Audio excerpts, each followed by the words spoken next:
Thursday night football has come marching into MEAC country. Tonight, it's the Rattlers of Florida A&M taking on the Rams of Winston-Salem State. College football primetime is next on ESPNU.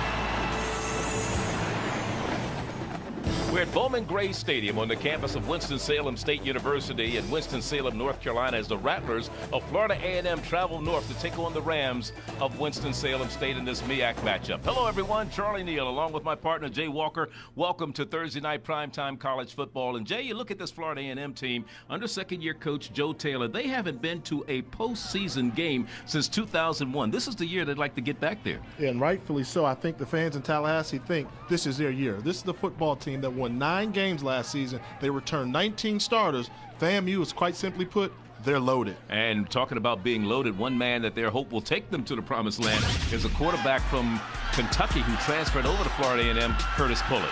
Curtis Pulley is arguably the best dual-threat quarterback playing FCS football today. He's on the watch list for the Peyton Award, and rightfully so. He's thrown for 1,500 yards to go along with 1,000 yards rushing in 12 career starts.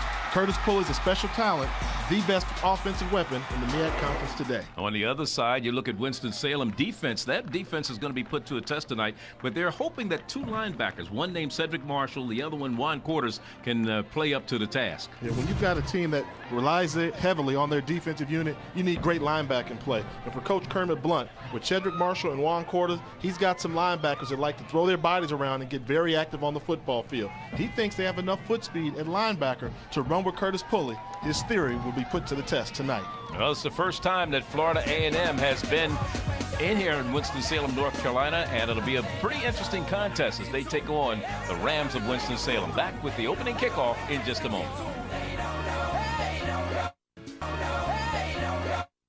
40 years ago, the Mid-Eastern Athletic Conference was established on the principles of educating and preparing student athletes for the game of life. Today, comprised of 12 outstanding institutions, the MEAC continues its tradition of athletic dominance on the playing field and academic success in the classroom. 40 years, 12 institutions, 1 mission. The Mid-Eastern Athletic Conference, celebrating excellence. Back here at Bowman Gray Stadium, along with Jay Walker, Charlie Neal, Florida A&M getting ready to do battle with Winston-Salem. Work now and secure your family's future today. Back here at Bowman Gray Stadium, along with Jay Walker, Charlie Neal, Florida A&M getting ready to do battle with Winston-Salem State University. What are we watching for tonight, Jay? I think, what we have to do is see how the Rattlers are going to slither into Bowman Gray Stadium. They got to really be on their hot hat. Even though they've got more talent, they've got to play good football. And we'll also be looking for the Campus Connection Motorsports. This is a very famous NASCAR track, one of the oldest in the country, if not the oldest. And we're also going to check in with my partner, Jay Walker. A couple things I can school you on about living on campus and going to a college environment. Hopefully you learn a couple things about Winston-Salem State University and Florida A&M, 2 great institutions of higher learning. So the dark jerseys, red jerseys being worn by the home team, Winston-Salem. Landon Thayer, a freshman from Clemens, North Carolina, prepared to kick it off to a very dangerous Leroy Van, who returned 3 kickoffs a year ago, 4 touchdowns. It's a short kick, comes up to one of the up men, and that's Isaac West, number 80, who fielded it. He looked like he was going to lateral it, and Van looked like he's a little upset because he didn't get the ball. I think that's one of the tools they're going to use in special teams for Joe Taylor is, hey, if we can get the ball in Leroy Van's hands, let's do it. But you have to be smart when you decide to make that pitch. 3-yard return for Isaac West. There you look at Curtis Pulley. There he is. Yeah, the man. 6'4", 200-pound junior from Hopkinsville, Kentucky. Actually, this is his last year of eligibility. Season, yes. Yeah. Oh, that's good news for the MEAC conference, too. I'm sure the rest of the coaches are like, let's hurry up and get him out of here. From their own 26, Pulley going to the air, has it complete right away. And on the receiving end, is Kevin Elliott, the preseason first-team all-conference selection. As you look at the starting lineups at the top of your screen, Eddie Rocker will get the start tonight at the running back spot because Philip Sylvester is out with an ankle injury. Sylvester, their all-everything conference running back. So Rocker will get the start.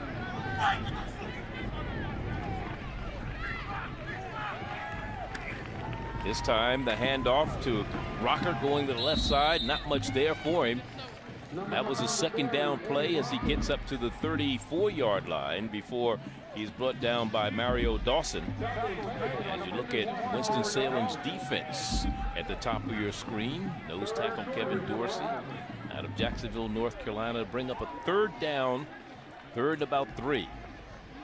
That play you just saw there with Curtis Pulley running that little zone read on the inside, used that play last week to rush for 196 yards versus Delaware State. Working under center this time. And he gives off to the second back through, and that's a first down for Demetric Henry. This is the first action for Henry this season. Both him and Sylvester banged up in preseason, and now Henry carries the ball for first down, his first run of the 2009 football season up to the 41-yard line. If you're going to talk about having a championship-style football season, then you need to have depth. You can't be reliant upon one person, and if one person goes down, there goes your season. And that's why Florida A&M is considered a favorite in the MEAC conference, because of the depth. They're too deep at every position across the board, and they're well coached. Rocker alongside Pulley. Now Pulley wants to go upstairs, and this is overthrown, incomplete. A little bit too big for Isaac West downfield. The junior out of Tallahassee, Florida, went to Lincoln High. And look at Curtis Pulley. Look at the numbers he put up a year ago. 17 touchdowns, just 5 interceptions. He only started 6 contests. Yeah. He was battling Eddie Battle at the beginning of the year. In fact, talking to Joe Taylor earlier today, I said, you're in a better position than you were a year ago, because a year ago you were undecided at this point of who was going to be your quarterback. And then, like you said, about 3 or 4 games into the season, we knew. Everybody knew. Remember, we did a couple games and we saw the growing process right before our eyes. And with Eddie Battle had the system down, but Curtis Pulley had the physical attributes. And Battle toughed it out, and as long as he could hold off Pulley. See, I don't think that was a good call. Wasn't a catchable pass. Right, it was way over the receiver's head. As you look at Joe Taylor there, they called pass interference on Winston-Salem State, which, like you said, yeah, the receiver was bumped. There was no chance for him to catch it, even if he hadn't have been bumped. But anyway, it's a first down to change the move forward. The ball is over the midfield stripe and resting at the 44 of Winston-Salem State. Just getting underway here. No score. First drive, first possession for Florida A&M. Pressure's coming. This time, the quarterback Pulley keeps it, dances to the outside, but the pressure is there, and he gets back to the line of scrimmage, maybe a yard. Every time he's going to run the football like that, you can tell the folks in Tallahassee and all the coaching staff of Florida A&M, they got to hold their breath. He's such a good athlete. He tries to get that extra yard even when it's not there, but you can't make a living as a quarterback taking on defensive linemen. There's Kermit Blunt on the other side, but you know, talking about that, Joe Taylor said, a lot of people are saying about Pulley needs to learn how to slide and he needs to go out of bounds, but Joe Taylor said you don't buy a Cadillac to hitchhike to work. So, you buy it to ride. Late handoff, but it's into the hands of the freshman, Eddie Rocker, out of Ocala, Florida. Against Delaware State last Saturday, he ran for 64 yards on 8 carries in his collegiate debut. Take a look here at the handoff. He's going to get a good seal block there on the outside, then gets to the outside. And although Rocker's not a large guy, 5'8", 175 pounds, all the coaches say he runs so much bigger than he truly is. Oh, young freshman, be careful with that ball now at the end of that run. Looks like he laid that ball on the turf. You got to secure that thing with 2 hands. Marvin Bohannon all over him, number 18 on the defensive side of the ball. Brings up another third down situation, 3rd and 3 for the Rattlers. Pulley throws. West has it inside the 25 down to the 22-yard line. They'll mark it right at about the 21. Goes Isaac West on the reception, the junior from Tallahassee. Have you noticed that the pass plays that Florida A&M has called this game have all been those crossing routes? And the reason why they do that, they've got big wide receivers. Isaac West, 6'2", 200 pounds. You get that big body, square up, make the defensive back come through you rather than around you. Very tough to defend. And Isaac West is a special guy. 35 catches last season, 636 yards, 4 touchdowns. Preseason second-team all-conference selection, Ike West. Pressure's coming. Pulley again throws a little bit too big this time. Again, intending it for Elliott. Kevin Elliott, preseason first-team all-selection. You're talking about catches. He led the MEAC in receiving a year ago with 58 catches. And what I really like about that, to go along with those 58 catches, he had 7 touchdowns. So he's one of those guys, once you get the ball around the red zone and the end zone, he finds a way to score. He's got a big target, too. I mean, 6'3", 195 pounds. So you got West on one side, 6'2", 200. Elliott on the other side, 6'3", 195. And last week against Delaware State, 7 catches between the two of them. Second down on the option to the left side. Here's Pulley, turns it upfield. Not much doing there as he's down to about the 15-yard line. Just a little bit shy of the 15 and about the 16-yard line. Stopped by Wayne Noble, the defensive back. See, they're just stretching them. The problem is, who are you going to option off of? You're looking for run the option off the end man on the line of scrimmage. Well, in that case, it was the defensive end, number 55, Joshua Newkirk. So Pulley was able to get around the edge, pick up 6 yards before he was even touched by a Ram defender. Noble, the senior out of Rocky Mountain, North Carolina, up to make the stop. No score, 10:35. Florida A&M driving. This is another third down facing them. Pulley under pressure, stands in there. Now he wants to get outside, wants to throw it. Can he get to the first down mark? It's going to be very, very close. He may have gotten it. Finally run out of bounds by Juan Quarters, the linebacker on that side, number 50, the senior out of Hillside High in Durham. Yeah, this is at the end of that run there, and you'll see him lean forward. Good hard tackle there by the Ram defense as Pulley was trying to lean to get that first down. Going to be close where they marked that knee. I don't think he got it. No, fourth down is what it looks like. 4th and 1. 4th and 1. So let's see if they bring in the kicking unit. They have a pretty good kicker, Florida A&M, in Trevor Scott, who last year was 12 of 20. Looks like they're going to go for it on 4th down. Straight ahead, yes, with no problem. Looks like Benson. Michael Benson, the fullback, the big kid, a junior, at 6 foot, 240 pounds out of Palm Bay. They just went with a student body straight ahead offense on that one, didn't they? Yes, and that's what you do. You know, when you go on the road and you're trying to take the home crowd out of it, then you've got to establish that you're going to be aggressive early to try and eliminate hope. And they've got a huge offensive line. They've got Stephen Brazel at center. He goes 325 pounds. And then your left guard, Anthony Collins, goes 355 pounds. And then you put a 240-pound fullback in there. First down, Rattlers. This is the 12th play of this drive. This time again, they give it to Rocker, the freshman. Rocker a couple of yards. Let's look at Jay's game plan for tonight, Jay. Well, I think if you're Florida A&M, you have to let them play. What do I mean by that? You've got superior athletes. There's no doubt. Let them play. Don't overthink. Let them play in special teams. Play solid special teams. Coach Taylor was very concerned about his kicking game going in there. Don't allow something like a block punt to come in your way. Come out here and let your kids play, control special teams. That's what you have to do if you're Florida A&M.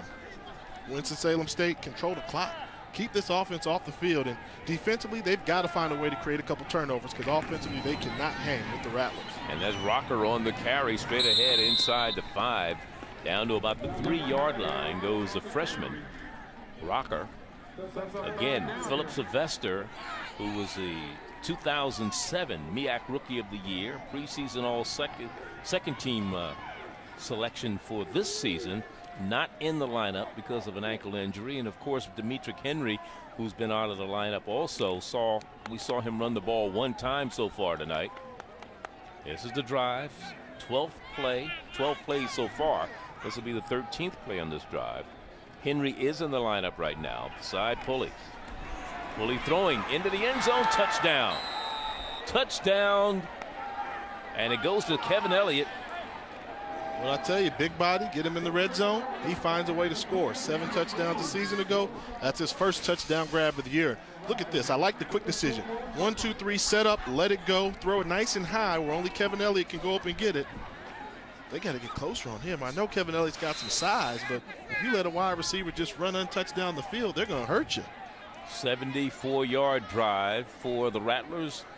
They take the opening kickoff and go down the field. The point after is up, and it is good. And there you see Kevin Elliott. Last year, 7 touchdowns. He's already on the board with 1 here tonight. We'll be back. How about we lay some new ground rules? Nail down $39 as the price for installing Stainmaster carpet in any...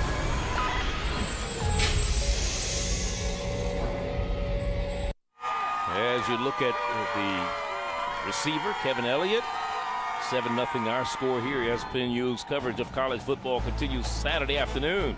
Kicks it off at noon Eastern. The 19th-ranked Tar Heels of North Carolina take on the Huskies of UConn. Then at 3:30, 16th-ranked TCU Horned Frogs travel to Cavalier country and take on the Virginia Cavaliers in Charlottesville. It's college football on ESPNU and ESPNU HD Saturday. For more information, log on to ESPNU.com. We've got a great lineup of games on the U on Saturday. Every game that we have has a top 25 ranked team in it. Yeah, and you've got the ranked teams. You also got some star power in there. You know, if you haven't seen Jeremy Hughes play for TCU, one of the best defensive players in college football, came back for a senior season to wreak more havoc on college quarterbacks this season. See there, Jerry Hughes right there. 15 sacks, 19.5 tackles for loss behind the line of scrimmage. And Winston-Salem will not run this out. John Harris fields it in the end zone, and it'll be brought out to the 20-yard line. So we'll see Winston-Salem go to work for the first time tonight. There you see Brandon Williams. He's the quarterback. Normally Jared Dunston would be getting the start, but he has an ankle injury, or high ankle sprain on his right ankle. So that has relegated the starting quarterback duties to Brandon Williams, who also had kind of a little got a little banged up in camp before the season started, but he's getting the start tonight. He's a redshirt freshman from Seal, Alabama, went to Glenwood High down there, and he's working out of the shotgun on 1st down and 10. Play action under pressure, and he turns the corner, has some running room, and out of bounds in front of the FAMU bench after a gain of about 5 yards. Run out of bounds on the far sideline by Fabian Wilson. Let's look at the Winston-Salem starting lineups at the top of your screen. Brandon McRae. Brandon Williams, on that last run, was he running scared? Or he looked like he was moving. He was running for his life. Those legs are fresh. He was running for his life. And, did you ever run like that, Jay? I don't know, maybe like 5th, 6th grade. Never that fast, huh? Stopped being scared, got smart. 2nd down, and we've got movement. This looks like it may be, well, let's wait and see what the referees come up with. Fleming Williams is our referee tonight. MEAC crew.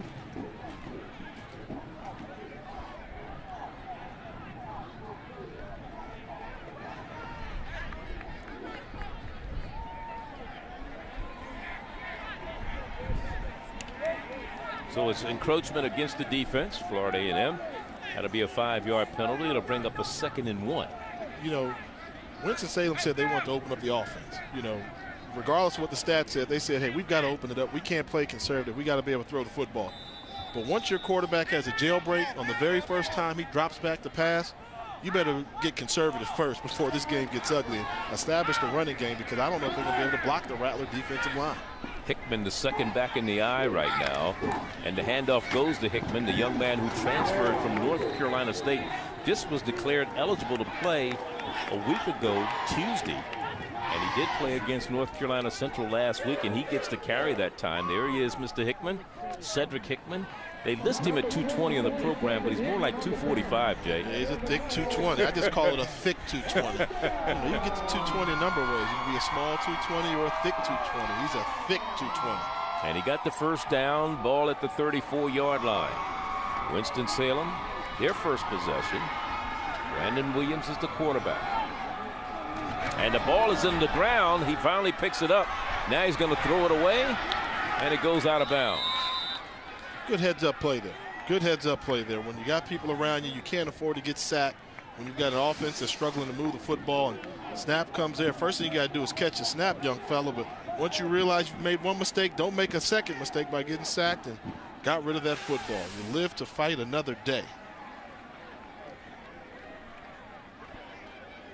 And, you know, think about this. He's a freshman quarterback. The returning quarterback from a season ago, Winston-Salem State, they threw 3 touchdowns all season. Whoa! No wonder there's a new offensive coordinator. Huh? And this time, the handoff was to McRae. Actually, when you talk about the offensive coordinator, the young man who was the offensive coordinator at the beginning of last season had to leave under adverse situations, and then Kermit Blunt, the head coach, took over the offensive play calling duties. And as you look at that run again by McRae, and they brought in Alan Hall, first season as the offensive coordinator. Used to be a quarterback in Miami, played on that national championship team in '91. Yeah, I remember Alan Hall, highly recruited out of high school, and you know what Kermit Blunt wanted was he wanted the spread offense. He said, I want the spread, and give him credit for realizing, hey, I don't have expertise in teaching the spread, let me bring somebody in here who can. Brandon Williams going upstairs, long pass, right inside the 40, down at the 35-yard line. They're going to call it a completion, and it looks like the reception is made by Whitby. That's Lamar Whitby, a redshirt freshman from Hertford, North Carolina.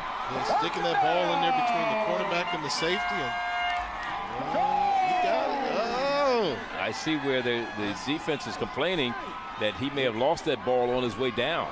Yeah, it was moving. Good hit laid on him there by Fabian Wilson, the free safety. Slow it down. He never really has a good grasp on it. And I think he was tucking. I can see it go either way. 30 yards on the reception.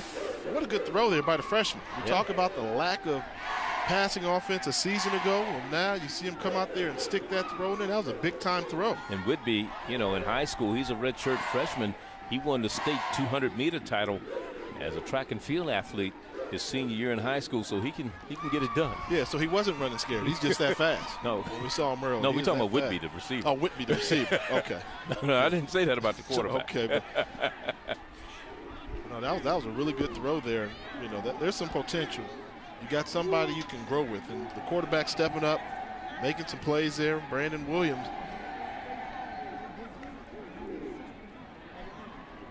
The referee is making an announcement. I have no idea what he's saying. Maybe he's trying to get his mic to work.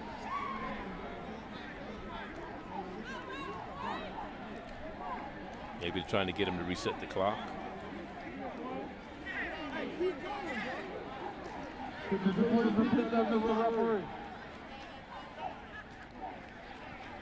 This was a good job, though, you know, with this drive that's taking place right now. Good job by Winston-Salem of answering the call.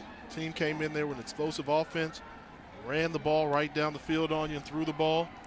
And now you come back and you respond by not going with a 3-and-out, move the ball and get the ball back in their territory. So good job by the Rams of answering the strike of the Rattlers. They're trying to get the clock reset to 6:35, and apparently they still having problems. They got it down to 56:35 now.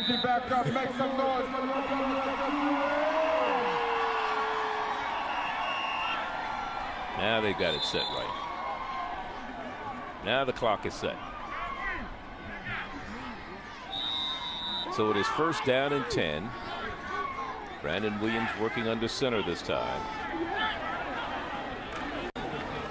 This time he hands off to McRae. McRae bounces to the outside, still on his feet. Make that correction. That's Hickman, rather, number 23 on the carry. Both backs look about the same in terms of size as Greg Harvey made the stop, number 31, defensively for the Rattlers of Florida A&M. Look at the change direction here. We talk about the size, but every great back has to have vision, and Hickman does a good job of realizing the hole was covered to the right, peeking out, looking for a color on his left. That's what good running backs do. They run to color. You see a bunch of red jerseys, you don't want to be there. Go where you don't see the white jerseys. Hickman with great vision for the big run. Now McRae is in the lineup, so they're alternating their running backs. between McCray and Cedric Hickman. Little option. Little end around. Didn't fool him. Kizzy on the carry. Brian Parker did a great job of not giving up outside contain. Number 85. Kizzy, the junior out of Richmond, Virginia, number 3 on the carry. Stop made there by Brian Parker. You see him, number 57 on the defensive side of the ball, a returning starter. Had 11 tackles last Saturday in their season opener and win. That is Florida A&M against Delaware State. And Brian Parker's a good outside linebacker, and that's how you play it. You don't let anything get outside you. Don't fall for the trickery. 68 tackles a season ago to lead this Rattler team. Back on pace in 2009. Brandon Williams wants to pass. Now he's going to take off and run. A wide open field in front of him. Bounces to the outside, gets to the marker, and runs out of bounds and gets the first down. Finally run out of bounds by Keir Hall, number 1. The junior out of Cocoa Beach, Florida. Look at the offensive prowess of Winston-Salem. Yeah, you know, step up. Where do I don't see white jerseys? Right here. Find the gap and then put a little shake on Keir Hall. Keir Hall came expecting Williams to break down. Williams put a little move on him, got outside, picked up the first down. And it's 1st and goal. This drive started at their own 20. This is the 9th play of this drive. So they're trying to put together an 80-yard drive. Pretty good job for Brandon Williams coming in, making his start tonight. And now a flag goes down and a timeout is called. Actually, not a flag, but a timeout is called by Winston-Salem. This is a 1st and goal situation. We're going to take a timeout. 5:08, the time remaining. We're in the first quarter. Florida A&M leading 7-0, but Winston is threatening. Do you have enough room in your closet? Crowded closets mean wrinkled clothes. Introducing Wonder Hanger, the perfect space-saving solution designed to instantly triple your closet space. Place up to 1, 2, 3, 4, 5 garments in the open slots. Lift and release. 7-0 our score here in Winston-Salem, North Carolina. Don't forget, high school football action continues on ESPNU Friday. Hoover Buccaneers take on the Camden County Wildcats. You'll see the future stars of the gridiron today in the Old Spice High School Showcase on ESPNU Friday at 8 p.m. Eastern. More information, log on to ESPNU.com. Along with Jay Walker, Charlie Neal here in Winston-Salem at Bowman Gray Stadium. 5:08, the time remaining first quarter. Winston-Salem with a 1st and goal.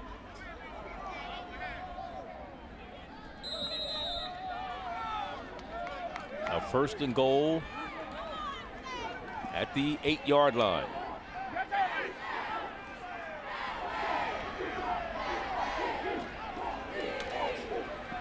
Quarterback hands it off to McCray. Number and McCray 26, is down Brandon inside the McCray on the 5 carry. to about the 4-yard line. A gain of about 4 yards on the run.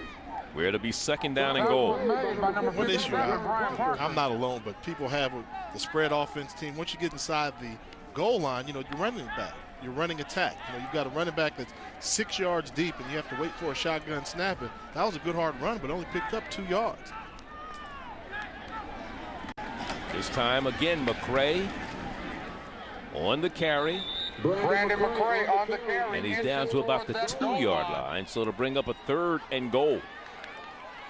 Yeah, this is a test right here. You know, FAMU comes in here highly touted, all these talented guys, but seems like the home crowd and the home team is not intimidated at all by the Rattlers. The offensive line for Winston-Salem State is taking it to the Rattler defensive line right now. Now Hickman is checked in. The big back for Winston-Salem. This is a 3rd down and goal. Only 63% on red zone situations a year ago, and the quarterback does not get in. Quarterback keeps it, Brandon Williams, and he gets maybe back to the line of scrimmage a half a yard, and that is it. Kermit Blunt not happy. Yeah, you know, when you get blown off, they brought in basically another running back to be a lead blocker. And there was holes there. You look at number 69 went up in there, Corey Land, and a couple of other people, but they didn't hit anybody. Yeah, and that's one of the problems when you're in the shotgun trying to run. You know, you've got to get to the hole quickly. They close quickly, and you're a step further back. You can't hit the hole as quickly as you need to. Landon Thayer, freshman, hit on his first collegiate field goal a week ago. A 24-yarder, and he hits on this one tonight. This one from 29 yards out. Or make that 20 yards out. And we'll be back to Winston-Salem. 7-3 our score.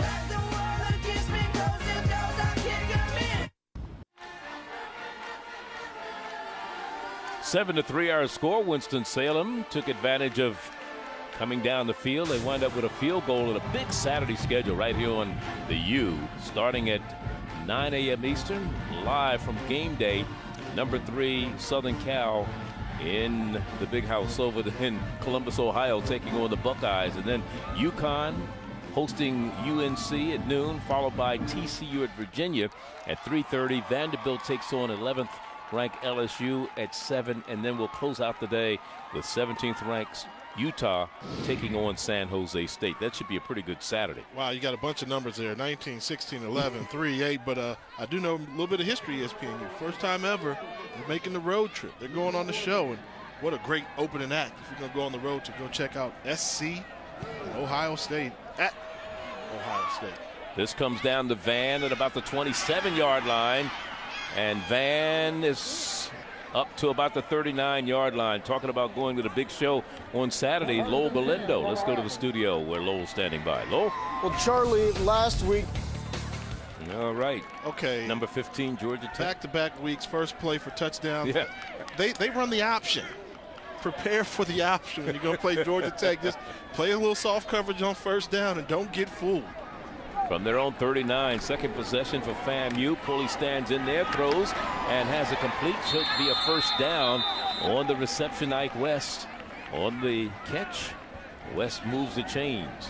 You see that all these throws, they're right in front of the quarterback every time they throw. And that's what you do. That is really good coaching by the offensive staff of Florida A&M. When you got big targets, use them. Don't run a bunch of out routes where having a big body doesn't help you.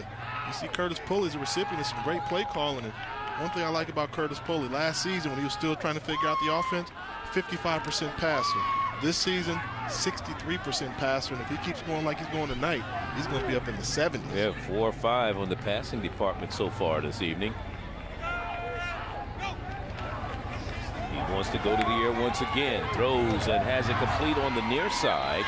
It'll be about an 8-yard gain on the reception, and Ike West, who's been his big target so far, has another catch. That is his 4th catch tonight. Yeah, what'd you say about Ike West? Big target, right? When you got big targets, you run curl routes and slant routes, and coming back to the quarterback, Pulley throws it right between the 8 and the 0 in the middle of the soft zone coverage by Winston-Salem State. 35 catches a year ago for Ike West, 4 touchdown receptions.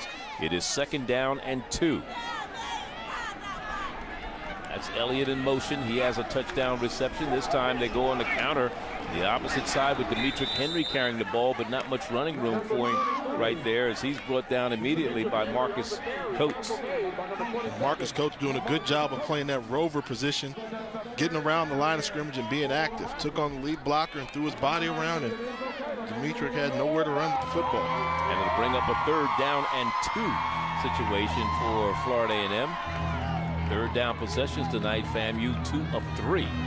Last season, Marcus Coates, you saw the tackles for him. 60, 42, 3 for loss, a fumble recovery. He was all over the field. 3rd down. This time again, Henry tried to get to the first down marker, will not get there as the defense was right there. Big number 99 was the first to hit him, Akeem Ward. Akeem Ward out of Holly Springs, North Carolina.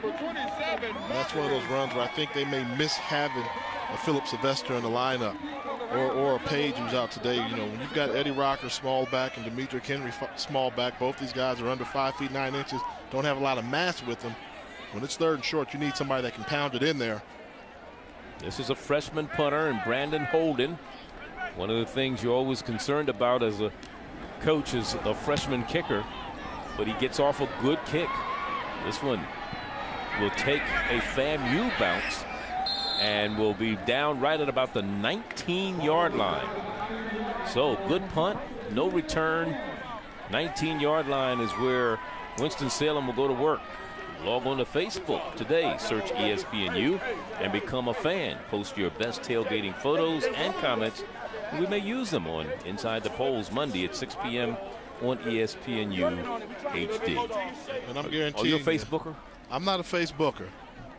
Better half is, but because you got your own webpage. but one of the things that you have, I guarantee you, the people watching this game in Tallahassee, they know something about some barbecuing and some tailgate. They should take some pictures right now, and we'll put them on the U.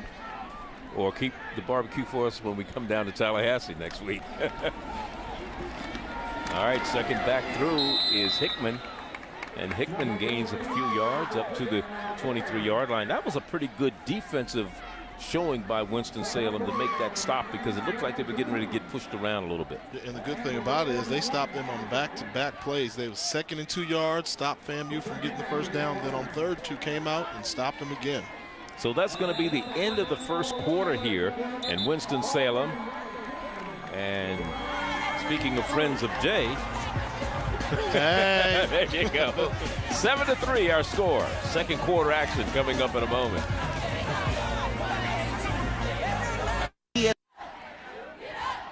So Winston-Salem, as we start the second quarter, down by 4 points. They have the ball, and they have a second down and about 3 yards to go make that second and about 6 yards to go for a first down. Keeping the ball on the ground and running in the inside counter play with McCray on the carry. And McCray to about the 25-yard line. But this is another running back we haven't seen. This is a new running back in the lineup now for the Rams of Winston-Salem. McCray had been in there. So now Winston-Salem has brought in David Ahola, a freshman, redshirt from Palm Beach, Florida, number 32. Seems like they're just looking for some bodies who can run the rock. And there he is. Give credit to the offensive line. They're pushing FAMU around a little bit. Number 32, Ahola. Here's Brandon Williams. Look out.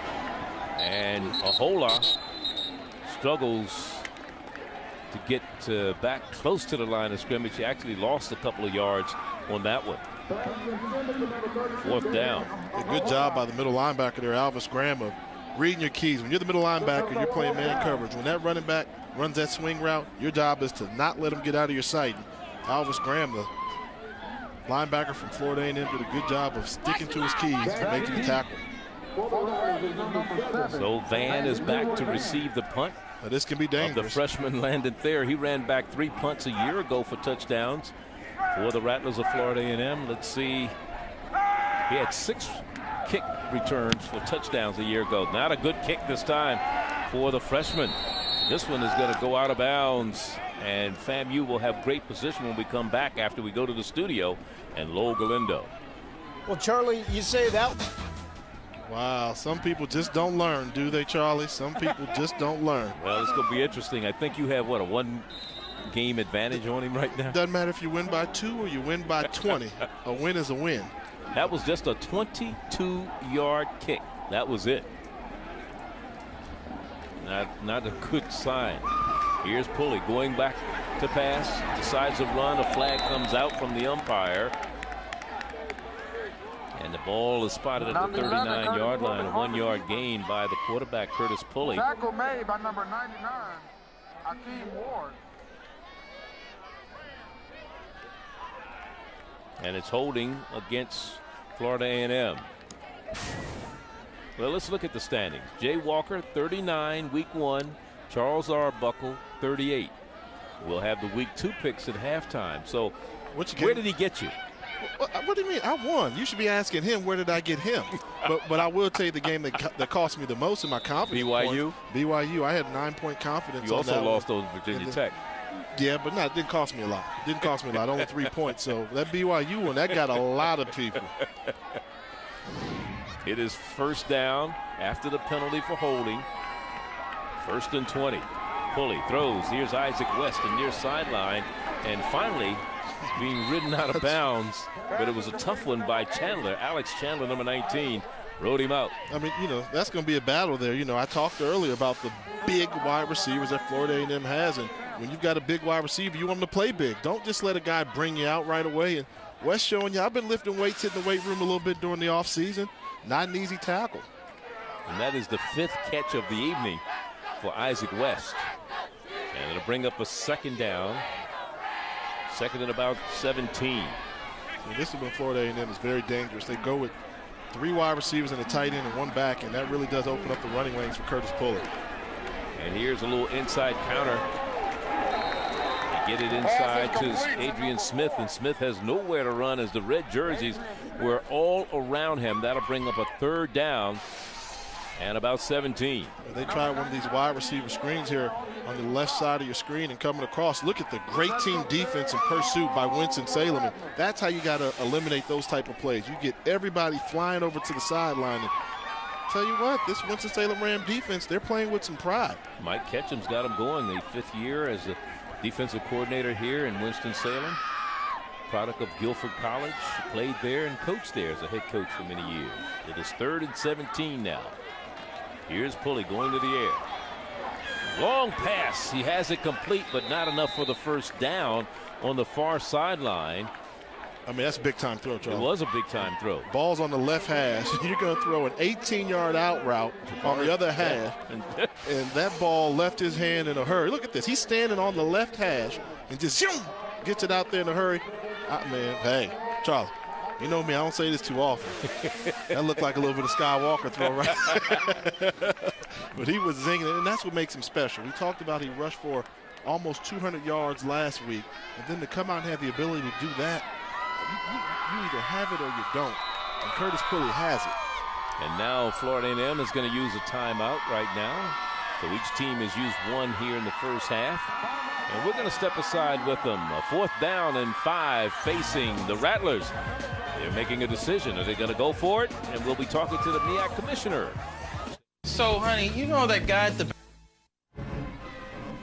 11:42 remaining in the second quarter. 7-3 our score here in Winston-Salem, North Carolina at this MEAC matchup. And we're joined right here in the booth by the commissioner of the Mid-Eastern Athletic Conference, Dr. Dennis Thomas. And, Doc, you had a big announcement earlier today. One of the original members of the Mid-Eastern Athletic Conference back in 1979, North Carolina Central, back in the fold. And we're extremely excited about having him back. And as I stated to the crowd today, welcome back. I'm sure they're very happy to be back. Well, do you ever get any complaints? I mean, you've got Hampton, you've got Norfolk State, you've got Central. Are you just raiding the old CIAA and making it a MEAC conference? No, don't put it in that context. It's just the fact that each institution make those decisions. Strategic partnership, we like to call it. And to be a part of Division I. Well, North Carolina Central, located in Durham, North Carolina, but about an hour and a half from where we are located right now. Let's see, they're going for it on 4th down. We're going to continue to talk to the commissioner here. Here's Pulley going for it on 4th down. Under pressure and tried to step out of there, and he is sacked. Good down by the defense of Winston-Salem. They would not let him through, and there's big number 99, Akeem Ward, coming through with the big sack. You know, that's what we talked about in the open. Hey, who's going to play team defense? And you see Akeem Ward beat his man off the line of scrimmage. Anytime you've got a defensive line that can win the battles up front, that's how you can neutralize any great quarterback.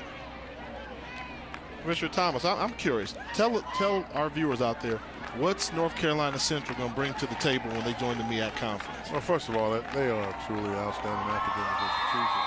And their academic profile really matches up with our member institutions. And obviously their athletic programs, facilities, and alumni base, and they are within the geographical footprint of our conference. So we are very pleased and really enthusiastic about them being a part of our conference again.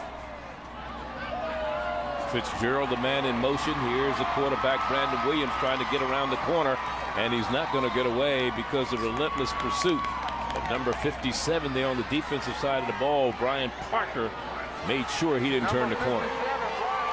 Talk about Brian Parker. He's a good one. He's going to make sure he does what he's supposed to do. And talked about again, when you're the outside linebacker, you keep everything in front of you. That's one of those instances there where Brandon Williams needs to get rid of that football. You got 1st and 10. You don't take an 8-yard sack on a rollout. Not at all. Freshman mistake. Freshman mistake.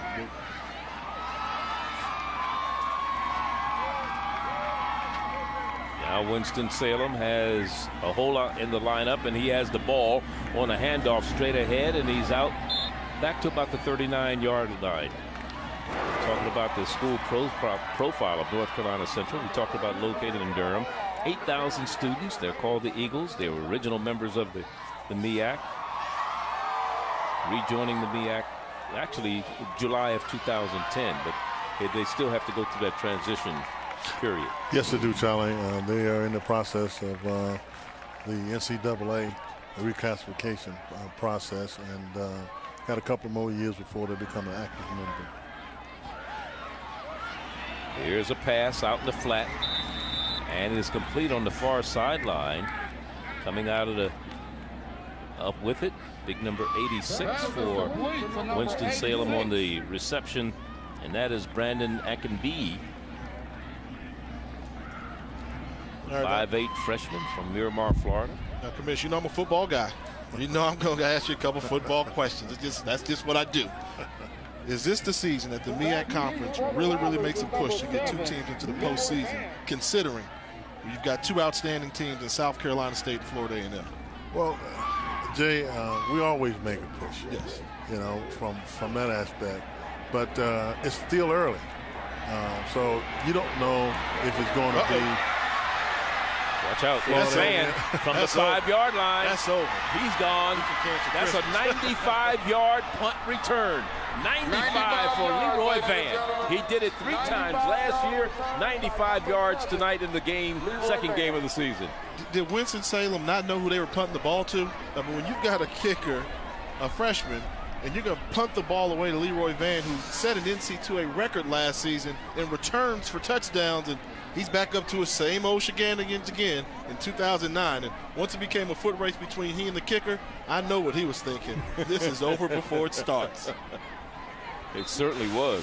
I like that. You see that little tape line finish. Yeah, tape line finish. The personable kid. And here's the point after. The kick was 49 yards, but the return was 95. So we'd like to thank Dr. Dennis Thomas for joining us here, and it was always a pleasure seeing you and being in MEAC territory. Thank you very much, Charlie, and always a pleasure to talk with a MEAC Hall of Famer. Well, thank you very much.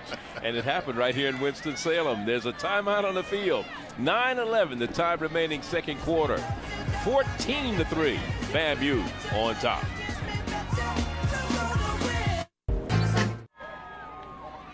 There you look at Leroy Van.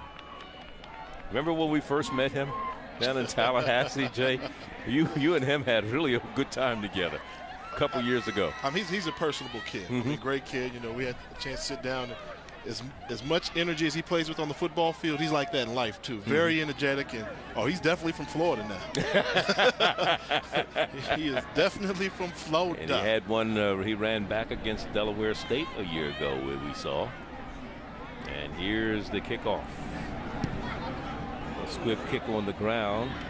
Comes to one of the up men at the 25-yard line, and back to the 37 is where Winston-Salem will go to work. First down and 10, and our coverage of football continues Saturday right here on the U, kicking it off at noon Eastern. 19th ranked Tar Heels of North Carolina take on the Huskies of UConn. Then at 3:30, we'll take you down to Cavalier country, where the Virginia Cavaliers trying to rebound from a loss to William & Mary when they take on the 16th ranked Horned Frogs of TCU. Should be a pretty good matchup there. College football on ESPNU and ESPNU and HD Saturday. That North Carolina UConn, that's going to be a pretty good basketball game, don't you think? I mean, you got Roy Williams taking on Cal.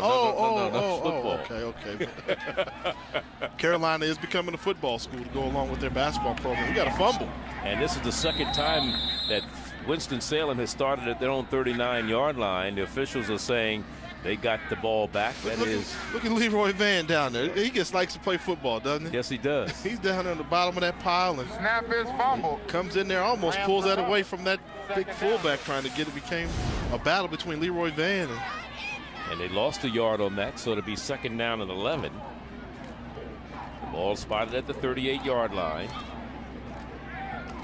Hola is in there at the running back spot. I put a guy like Leroy Van on my all-Sandlot football team. Any team.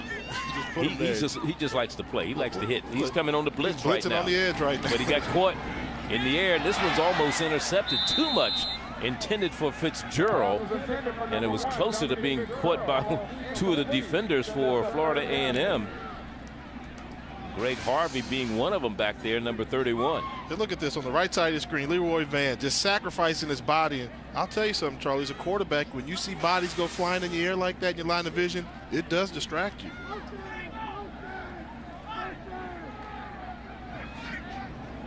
Now people coming in and out of the lineup now for Winston-Salem. And we'll talk a little bit after this play. What do you think of the spread offense, Jay? I'll answer this after this play. Here's a little screen they're trying to set up, but nothing doing and nowhere to run for Ahola. A good defense, make sure they snuff that out. But talk about the spread a little bit. I mean, you know, almost like the option attack in the 80s ever doing thing. If you got a good front four, you can neutralize that spread because you can defend with 7. And football is always a game of numbers. So I think what you're seeing is, you know, in the Big 12, they like to spread it out all over the place and throw the football like crazy. But when a team takes on like a team with some better bigs than you, and by bigs I mean defensive linemen, they can push you around. That's what we saw in the national championship game in Florida. They just handled it like it was no problem. So the spread is good, but take a defensive line, it can always eliminate a good spread offense. Brandon Holden punts it again. This one, that's the way you keep Leroy Van from. No. That's the way you keep Leroy Van from returning it. You're talking about your campus connection, Curtis Pulley, junior quarterback from. Senior quarterback. I should say, yeah. Well, he's actually a senior. He doesn't have any more eligibility left after this year. Remember, he transferred from the University of Kentucky. And did a good job. And people always say, well, he's at FAMU. Why? This is the guy that was Mr. Kentucky in high school football. Then when he got to Kentucky, got beat out for the starting quarterback job as a sophomore and didn't necessarily take it that well. But the guy that beat him out went on to become an NFL quarterback in Andre Woodson. And they had him playing special teams, and he wanted to stick to playing quarterback. Joe Taylor's great for that. One thing that Joe Taylor does probably better than anybody else in America is turn boys to men. And he said that Curtis Pulley's been his project, and this is a grown man that's doing all the right things in life. And they keep the ball on the ground. Another possession, and Rocker, who's been seeing a lot of the playing time on the offensive side of the ball for Florida A&M, he has the carry that time. Eddie Rocker, 5th carry of the night.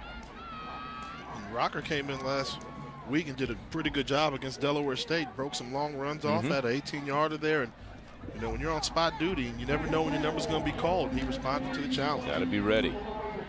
Curtis Pulley puts Elliott in motion from left to right. And on the counter, here's now Pulley wants to keep it, but cannot get loose as the defense was right there.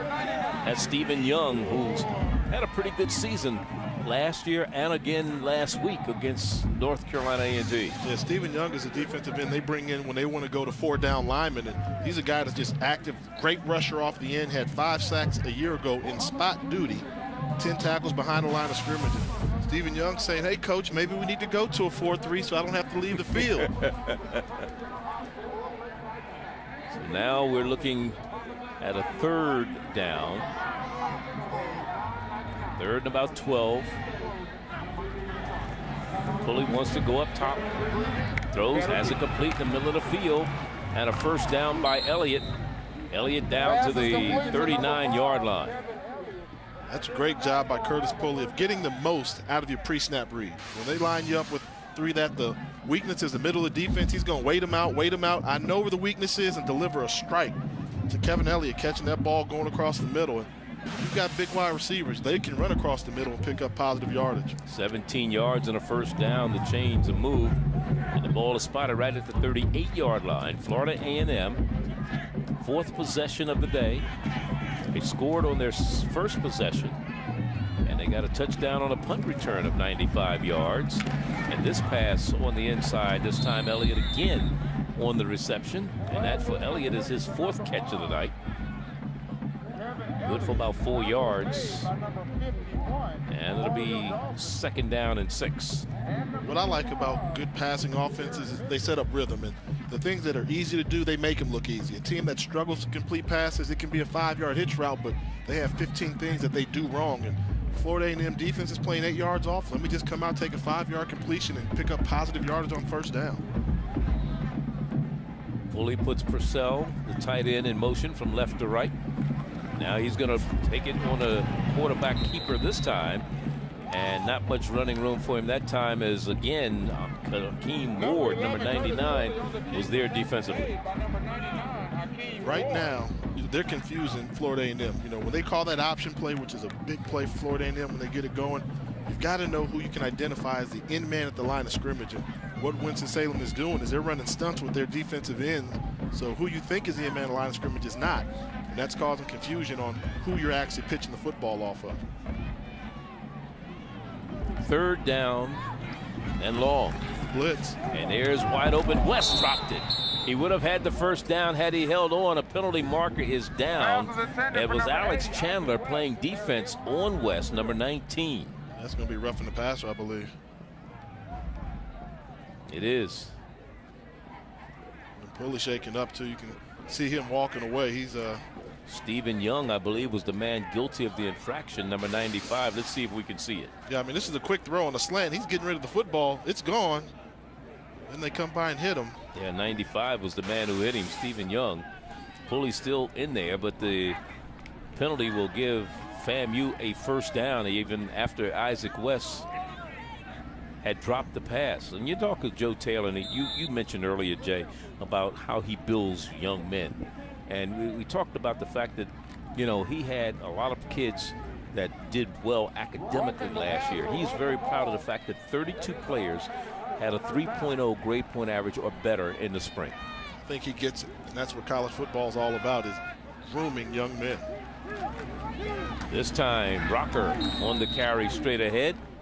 And he's brought down by number 9 defensively for Winston-Salem State University, and that is Cedric Marshall. As you see right now is Florida A&M. A good team is going to make you pay for your mistake, and that's going to be the measuring stick right now for this drive for Winston-Salem. They made a mistake. They got hit with the roughing the passer. Can they rebound from their mistake? And more times than not, if you're playing against a team that's maybe a little bit quicker, faster, bigger than you, they're going to make you pay for those type of mistakes. 2nd and 7. Pulley, empty backfield, throws it out in the flat, and he has it to his fullback, Michael Benson. Here he is, big number 43, 6 foot, 240-pound junior from Bayside High in Palm Bay, Florida, and he moves the chains with the 1st down after the catch. Yeah, you know, you see here the play action pass there, and look at the location of this throw. You got a fullback running out there. He put it right on that 4, didn't he? And that's what you want to do. Allow your running back to continue to run forward with that football, delivering strikes. And we came in here excited about the legs that we know Curtis Pulley has, but he's really impressing us with this throw. I was going to say, he's throwing the ball pretty well, isn't he? You know, remember in pregame, I was saying, wow, he's throwing a pretty ball. Here's one out in the flat, a little bit too high. That was a dangerous pass intended for Demetric Henry, and he couldn't hold on because, I'll tell you, Alex Chandler was looking at 6 going the other way. Yeah, that was one. And, you know, on that one, you got to get more you read. It's not a good idea to throw swing patterns when they're playing man-to-man coverage because somebody should be there. You know, you call that swing route just to distract the defense when they're playing some type of zone. But twice tonight, we saw once from Winston-Salem and once for Florida A&M, where quarterbacks have thrown the ball to swing routes, and the receivers are lucky they didn't get their heads knocked off. Pulley only missed on 2 passes tonight. 11 of 13, 90 yards, a touchdown. And that went to Kevin Elliott on the 1st drive. It is 2nd down. Here, hands off back to Rocker, who's dancing inside and still on his feet. The freshman breaking tackles and down to the 25. It's still a bring up a 3rd down and about 3 yards to go, but a good run by the freshman Rocker. Look at that in and out move right there. Then right when 31 thinks he's got him in his sights, he slides off that tackle too. And just like I talk about wide receivers, when you're a big wide receiver, play big. But when you're a little running back, sometimes when you get in crowded spaces, play little. Make a guy miss, get in and out of there. Use your size, and good sidestepping there by Eddie Rocker. 3 of 6 3rd down conversions for the Rattlers tonight. This is a 3rd and 3. Daring them to throw the football right now. Well, Pulley wants to put it up, has a man wide open, a flag is down in the vicinity of holding, even though the pass is complete to Adrian Smith, number 4 there. We'll see what the penalty marker is all about. Normally when the umpire throws it in there, it's normally holding.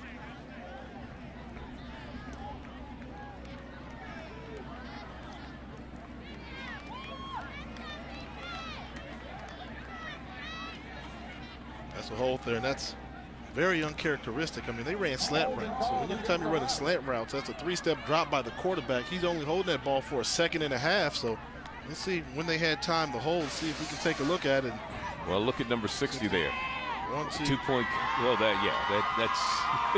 that's kind of obvious for Anthony Collins there. He was clearly winning that battle. I mean, he caught him in stride. And what you have to do is get your hands inside instead of outside the shoulder pads. Now it's 3rd and about 13 after the penalty, holding. This is one of those times where you use those big wide receivers, and if somebody doesn't come wide open, you take a deep shot downfield, maybe they can jump over somebody. Now I think Winston-Salem has called a timeout. And Professor J will come up, my partner. He'll teach us some kind of lesson tonight. It is a 14-3 ball game here in Winston.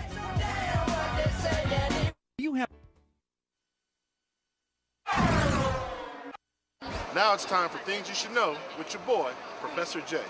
No matter what college campus you go to, there's got to be an area where students can relax and enjoy the day.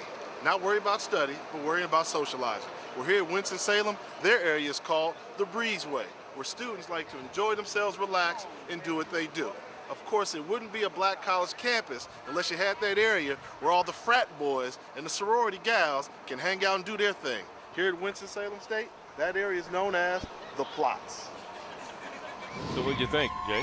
Very impressed with the whole campus. I mean, Winston-Salem, you know. Nothing like the yard. We got a yard, but every place has their different little yards. Some people call it quads, and you just got to learn what they call it at that specific institution. But first time down here at Winston-Salem State, I think they have a beautiful campus. 3rd and 13 facing Florida A&M. After the penalty, Pulley hanging in there, trying to get some running room. Dances inside, still on his feet. Fumble. And he lost the football. Let's see if Winston-Salem came up with it. I used to play with an old teammate that used to tell me the same things that make you laugh or make you cry. You rush for 196 yards one week, and then you get out in open space and potentially fumble, be crying the next week. And it is Winston-Salem coming up with the football. Forced fumble by big number 99, Akeem Ward, I believe. That is pitting his big Paul. This is just a strip. I mean, Pulley clearly doesn't see him. Yeah, and that's why if you're a defensive lineman, you always run to the whistle. Even when the quarterback passes you, look at Ward. Ward is going to miss him right there. Pulley's going to pass him, but look at big 99 on the right side. Continue to pursue the quarterback. Pulley doesn't see him coming, strips that ball out of there. And that's that effort we're talking about. That's why we said he's one of those guys that had to show up big tonight for the Rams, and he's doing a good job. So Winston-Salem with a new quarterback in the lineup right now, and that is Jean Jomisti. Let's go to the studio with Lowell Galindo for an update. Lowell. Well, Charlie, we got a lot coming up on the Sports Interview Halftime Report. Clemson's getting absolutely ambushed at Georgia Tech. We'll have the highlights of that coming up. Lot to talk. On out the way. Jay, I'm coming for you, baby. I'm coming for you. Picks at halftime. I got you. All that talking, you're not a professor. You're a TA. A teacher's assistant. Is that right? He got you. Well, let me tell you something. I'm in North Carolina, and to beat a man, you got to beat the man. And I'm still the man. But he's still in North Carolina, too, now. You got to remember that. Here's a pass by Gillespie out to the flat, and it's up to the 25-yard line. Offsides against Winston on that last one. Actually, it was a false start. You see what I believe in? I'm in the land of Ric Flair, the nature boy, and he said to be the man, you've got to beat the man. But most importantly, once you beat the man, the hard part is staying the man. And I'm still the man, Charlie. I'm still the man. All right. A little underhanded swing pass. Woo! That goes in complete. Had to throw that in there. Had to throw that one in there. Woo! It'll be 3rd down and 9. On a serious note, remember everybody was going out there asking these questions about Georgia Tech. Can you run a triple option in Division I football? FBS football won't work. I'm going to tell you what. Paul Johnson can flat out coach. When he was at Georgia Southern with the hand bone, they were winning. When he went over to Navy, they were winning. Now he's at Georgia Tech, and they continue to win. He's one of the best coaches in America today. 3rd down and 9 for Winston-Salem. After recovering the fumble, now they almost lose it. as the new quarterback who came in, Julisti, J-U-L-M-I-S-T-E is how you spell his name. Julisti, there you see it on the back of his jersey. And it'll bring up a 4th down situation. So his debut as a quarterback, and he is a redshirt sophomore from Miramar, Florida. Several times we've seen the Winston-Salem quarterback struggle with those fumbles, and something I think that they need to work on is the center. Nazir Levine, he's got to work on slowing down that snap. I mean, he snaps that ball back there quick, fast, and in a hurry. And when you're the quarterback, you don't want a hard snap. You just want a crisp snap. You know, he's snapping that ball back there with an ugly knuckleball rotation with a lot of velocity and RPMs on it. Take a little something off of it so the quarterback can adjust to the snaps, and that may help out a little bit. Well, they're trying to reset the clock once again to 1:09. I believe that's what they wanted it to. 1:10. What are the odds that they're going to kick this ball out of bounds someplace? Well, you know, when you look at the punt, this is the 4th time tonight that Winston-Salem has punted. The first punt was only a 22-yarder, but it saved them. Yep, it's and then the second punt was a 44-yarder, which was returned 95 yards for a touchdown. The last punt was 37 yards. He never got a chance to touch it. Let's see what happens here on the 4th punt from Winston-Salem and the freshman Landon Thayer, who's doing the punting. I'd aim for the 50-yard line, out of bounds. Good kick. Now, this is the one that he was able to return before. He feels it. And down the sideline, there he goes. Leroy Van, and he stopped at about the 46-yard line after about a 12-yard return. What a player, what a player. Now, log on to your online source for all things college sports, ESPNU.com. This online service will be a gateway to all college sports content from ESPN, combining the latest news with an expanded collection of exclusive material, scores, columns, video and audio highlights, podcasts, live streaming games, and more. Log on to ESPNU.com today to get the great action on ESPNU in high def. Contact your local cable operator or satellite provider.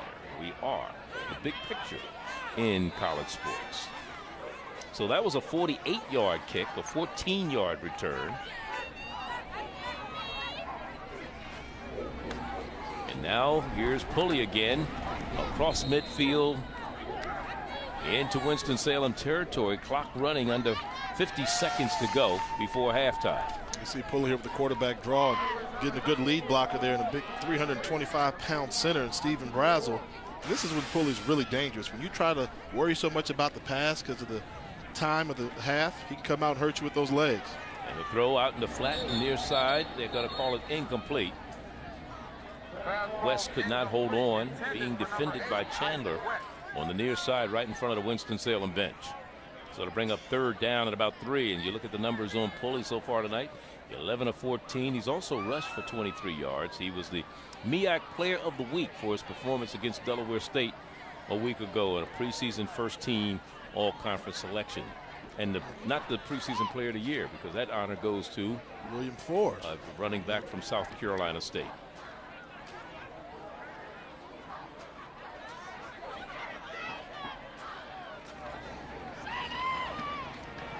He drills that one in there, but a defender coming up and bringing his hands in front of it.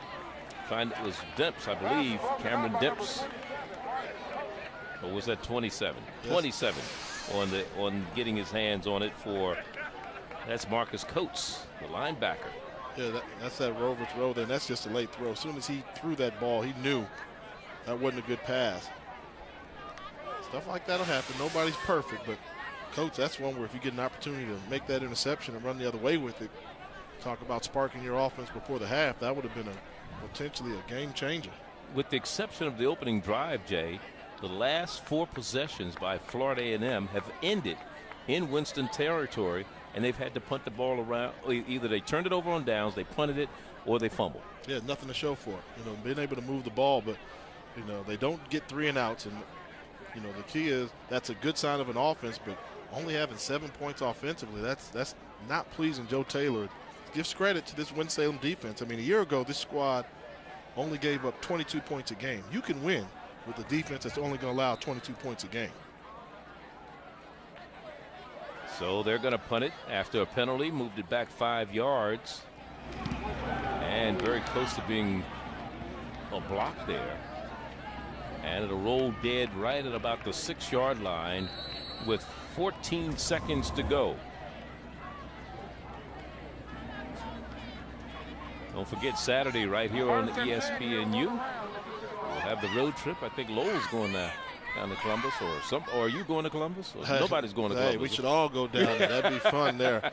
Anyway, we'll have UConn and North Carolina. Tim Tebow, as far as the SEC is concerned. Just win, and keep on winning. We'll see all of that on. You know what I call Tim Tebow? I call him the Christian Laettner of college football. Everybody talked about Laettner, what he couldn't do and all this other stuff, but you know all he could do was just win. And Tim Tebow, he said, well, doesn't throw that well, this and that, he can't run like that, but I know what he does do, and he wins better than any other quarterback I've seen. So they keep the ball on the ground, not much running room there as the clock, and that should be the last play of the first half. But Winston-Salem very lucky in this ball game, going into only down 11 points at the half. Basically, the long kickoff return is what gave Florida A&M the biggest advantage. And when you go on the road, you've got to play above your talent level, and Florida A&M hasn't done that. They've come out and they've fizzled several times. They got to pick it up in the second half, and good job by Coach Blunt's Rams. And Joe Taylor doesn't seem to be too happy now. It's halftime here in Winston-Salem, 14-3, the Rattlers over the Rams. Now let's go to the studio. Lowell Galindo and Charles Arbuckle. Charlie, thank you so much. Back here in Winston-Salem, Donald Lawrence, gospel singer, performing with the band here in Bowman Gray Stadium at halftime, where Florida A&M is leading Winston-Salem 14-3 at halftime. Look at that. That was the scene before. You know, Donald Lawrence gospel choir singer going on just like church. They run overboard, going a little bit long, like my Reverend Lyles up in Fort Washington, Maryland, going a little long-winded there, singing, getting the groove on, and the teams had to work out in the end zone. Come on, that's a football game. Have a look at the first half stats on Curtis Pulley. He was 11 of 15 and 91 yards and a touchdown pass, and that was on the opening drive, and that was a 4-yard touchdown pass to Elliott. And he ran the ball for 22 yards. Is it just me, in the Charlie? first half. Is it just me, or do you get the feeling he's about to break out? You know, they really contained him. It seems like they're really going to break him out in the second half. Now let's look at some of his first half heroics. You know, he found his go-to man. They were playing soft coverage, and, you know, Isaac West was getting it done, just throwing balls. You know, 4 of the first completions he had this contest went to Isaac West, big body there, running simple routes, slant routes, curl routes, taking what the defense gave him, but still just got the feeling, you know, Winston-Salem, they got to be proud. They contain this explosive offense, but I just think that Florida A&M, they've got something. It just seems like Pulley is going to have one of those breakout second halves. As you look at Joe Taylor, what do you think he said at halftime? Because you saw his expression as he walked off the field at the end of the first half. You know, he couldn't have been very happy, as we talked about, Jay, the fact that the last 4 possessions that they had in the first half, their first possession, they went down the field, 74-yard drive, they scored. And then after that, it was punt. They turned it over on downs. They fumbled the ball. They punted again. It's tough for me to figure out what he would say, because the person that he is makes you think he couldn't even raise his voice and get mad and angry. But the success he's had on the field lets me know he knows how to get in your tail when he needs to. So it'll be interesting to see what he said. I always say the measure of a good team is how they respond coming out in the second half, and the measure of a great coach is how that team plays in the second half. Just a year before he took over, this Florida A&M team went 3-8, 2-6 overall last year. They were 5-3 in the conference and 9-3 overall. So they jumped from 3-8 to 9-3. Switch those numbers around. Not easy to do. Winston-Salem getting the ball to start the second half, and on the return is John Harris, freshman out of Stewart, Virginia, number 14. And here's Brandon Williams.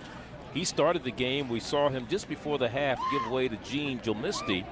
Jomisti had some problems with the ball, and then you see Dunston there with his back to you. He's the normal starter, number 8, but he has a high ankle sprain. Got hurt last week against North Carolina A&T. Has not seen any action tonight. You know, I want Dunston to come out and have a good senior year, because those junior year numbers just look awful. 3 touchdowns, 10 interceptions, 45% passer. give credit to the coaches. They said, hey, we're going to build his confidence back up. We expect him to play well when he gets back in this lineup. So at their own 19-yard line, 1st down and 10 for the Rams of Winston-Salem. You got to be kidding me. And now a timeout is called already. They've used a timeout on the first play of the second half. You just had 20 minutes to think about this stuff in the locker room. Yeah, you should have it together. Now you look at, again, talking about Dunston. Look at Coach Blunt. Look, that look is like, y'all get it together over there on the offensive side. Out the corner of his eye, he's looking at the offensive unit like, y'all are kidding me. And I'm watching you, and you got to understand why. You don't waste timeouts in the second half. Well, you know, you talk about the last week, the first week of this past week in football, in college football season. I mean, I'll tell you, there were some great games, some great upsets. There you look, Richmond. Nova. Yeah. William and Mary. William and Mary. What's the common denominator there? You know, you got to take a number divided by 3, find a common denominator. CIAA. They're all from the Colonial. And, you know, and everybody wonders why they get half of the spots in the postseason plates, because they go outside of conference and they play competitive games and they win football games against FBS programs. And what is even interesting, you're talking about that game that we saw, was it Monday night, Miami and Florida State was a great game. And, of course, this Florida A&M team has to play Miami later on this season. Be plenty of orange and green out there. There'll be plenty of athletes down on the field. And that's after. And that won't be in Tallahassee. That'll be in Miami.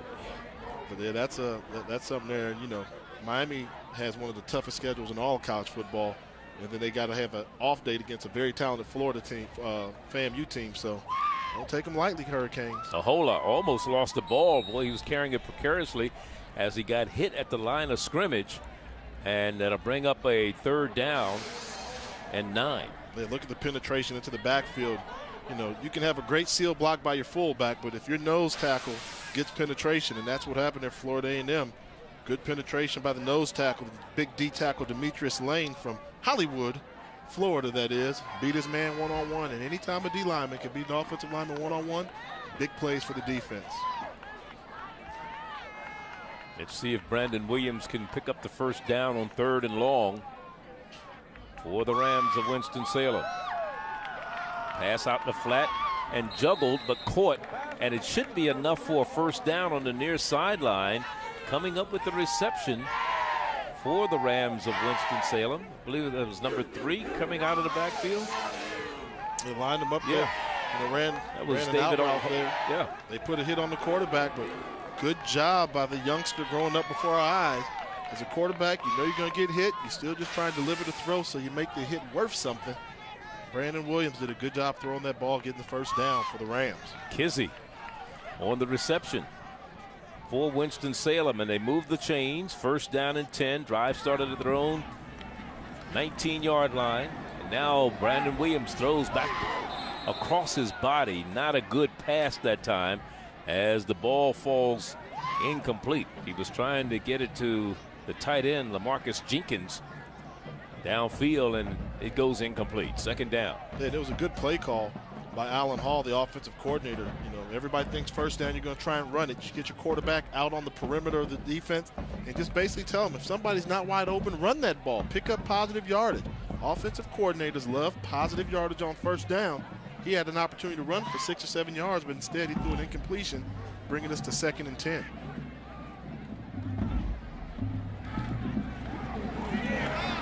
Little happy feet back there. Look at Leroy Van. Little happy feet, boy. He put the quarterback under duress, didn't he? He rushed. It was funny. They picked him up. They knew he was coming. He didn't fool anybody, right? He's going to be here coming around. He's going against a tackle. Gets outside the tackle. Keeps going. Gets in there and just barely gets a swipe at the quarterback's leg to take him down, forcing the quarterback to get rid of the football. But normally what you see when cornerbacks are blitzing and they're picked up, they kind of just take it easy. Leroy Van went directly at that left tackle, Julian Gray, and toughed it out, tried to fight him. And now he'll be back. Oh, this is 3rd down. This one is caught in the middle of the field at the 48-yard line, a 1st down for the Rams of Winston-Salem, and it's Dominique Fitzgerald, the sophomore out of Danville, Virginia, the leading returning receiver for the Rams. Yeah, look at this pocket. Great pocket. He's got time to see, make the reads come open, and fire a strike to Dominique Fitzgerald. And we were wondering when Fitzgerald was going to get involved in this contest. He's the leading receiver on this Ram team coming back for a year ago, and he found the soft spot in the zone. And the defensive line has to get more pressure on the quarterback, or else any quarterback will pick you apart if they've got a pocket that wide. 16 catches, I should say. 223 yards a year ago for Fitzgerald. And this is Hickman bouncing off people and picking up about 5 yards across midfield and into Florida A&M territory, down to the 47-yard line. Well, yeah, this is Van. You know, you see him at the bottom, just play to the whistle. Play to the whistle. Come on, get back in there. Watch him. When he gets there, he strips that ball out of there. And that was almost a bang-bang play. Had they held the running back up for just a little while longer, that would have been a fumble. But some people just like to play football, Charlie. And I got the feeling that Leroy Van just likes to play football. He's one of those type of young men that you said. He just likes to play football. John Harris now in the lineup as a running back behind the quarterback, wearing number 14.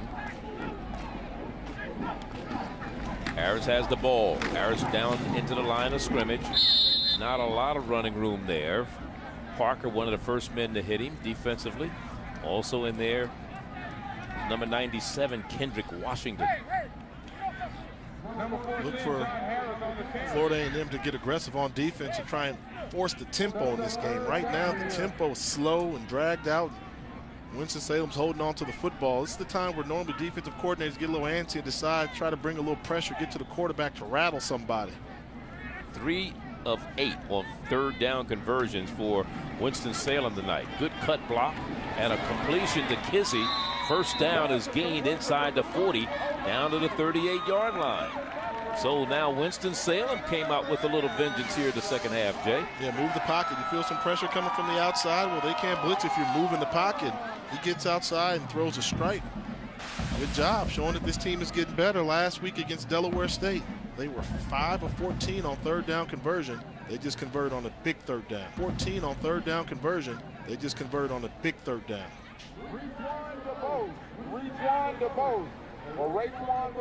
First and 10. Winston-Salem down by 11 points in the game. Here's the big running back Hickman, who transferred from North Carolina State. Here's a young man who ran into a little problem back in December of '07. Got caught breaking into some cars. Got suspended by North Carolina State. Left school after spring ball in '08. And then did some community service. His record got cleared. Transferred to Winston-Salem this summer. NCAA last week declared him eligible, and he's here playing. You know, and that's what, you know, you see those type of transfers that happen often between FBF and FCS. And a number of times when I'm talking to coaches, I ask them, don't tell me about who you're recruiting. Tell me who's going to be on campus next season for you that's not on campus now. So another penalty flag is down against the Rams of Winston-Salem. They had too many men on the field and in the huddle. And the offensive player couldn't get off in time. I think that might have been Corey Land, number 69. But has that been one of the trends you've noticed? I mean, Charles, you've been doing games like this for years, but the influx of transfers. You know, I remember when I transferred into Howard, I was rare. You know, I was the only one on the team. Now it seems like each team has some junior college, or if not junior college, FBS. Directly FBS, and they're impact players. I mean, you know, Florida A&M's got 4 new transfers, and they're impact players this year. And you see that Winston-Salem, they've got transfers as well. Play action, under pressure. Quarterback is going to be sacked. And big number 49 there to make the stop is Greg Bowler. There he is, number 49, Greg Bowler. Weak side linebacker, junior out of Philadelphia, Pennsylvania, went to Northeast High. It came in on what looked like a delayed blitz there. The left tackle didn't account for him, thought he was dropping back in pass coverage, and he showed good speed to have the ability to do that. 6'3", 215 pounds. You know he can move when you play linebacker at that type of size. He lost 7 yards on the sack. This is a team that was sacked 4 times by A&T a week ago. and tackled for loss 7 times throughout the course of the ball game. And better hurry up and get this play called. They don't have any timeouts to spare. They just got it off in time. Here's Jomisty, the quarterback, and he loses more yards. Remember, this drive, this ball, they had a 1st and 10 at the 38-39 yard line. Now they're going to get a 4th down. They're punting it from their own 40. Yeah. That's Marquise Ramos who was in there to make sure that the quarterback Jomisty did not get loose. Now here's another punt situation, and again, the very dangerous Van is deep. Leroy Van, who's already returned one tonight, 95 yards, a punt for a touchdown. He'll be back to see this punt from the freshman Thayer.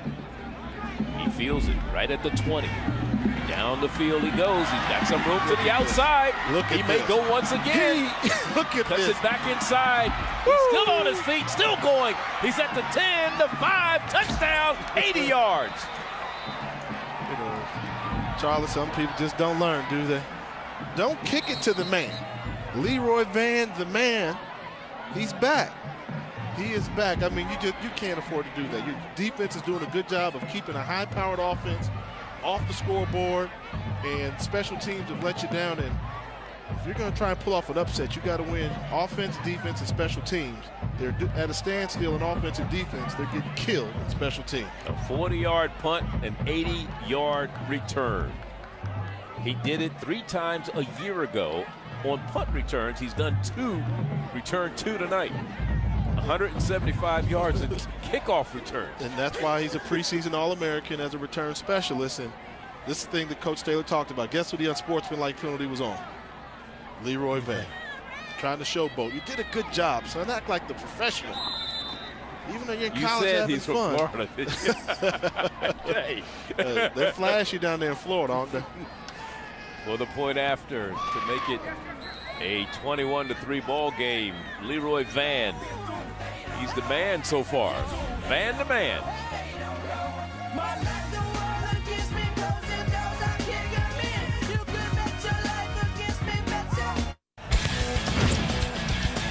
Jim, when you touch down at Hampton, you wake up a winner. That's right, Tracy. Thanks to their complimentary hot breakfast. Omelet. Sausage. French toast sticks. I love French food and sticks. I'm not going to bed right now. I'm going to college. Thousands of people go to college in their pajamas every day. How is this possible? Because you can go to college online without leaving your home. Using your computer to get an online degree is really smart and easy. In fact, people with a degree on average earn $1 million more in their lifetime. So, how do you find a good online school? Well, get your computer and go online right now. Education Connection is a free service that connects hundreds of people each day to the best online colleges. And you don't want to pick the wrong online school. So, ladies, slip on your cute little fluffy slippers, and guys, cover up, please. And log on now, and Education Connection will send you their free success kit stuffed with information on online schools, scholarships, even degrees that take the least amount of time. This is a $100 value, and it's yours, free. Log on now to TudeEducationToday.com. That's TudeEducationToday.com. TudeEducationToday.com. Struggling with credit card debt? Are you worried about making your monthly payments? Stop the harassing calls. Legally reduce your debt. Feel the freedom of debt-free living. Call the Financial Future Network now and secure your family's future today. Monday, the first day of training camp. It's back to being hit with all the stresses of work. How was your weekend? It's day 1 of that 3 o'clock lull. And that guy who always asks, Mind if I jump in? But Monday Night Football is returning to ESPN, where Adrian's moves will be making the guys in the booth say, lean back, redonkulous, and play on, playa. So relax and run steady. Because on Monday nights, you roll with us, 3 deep in the booth.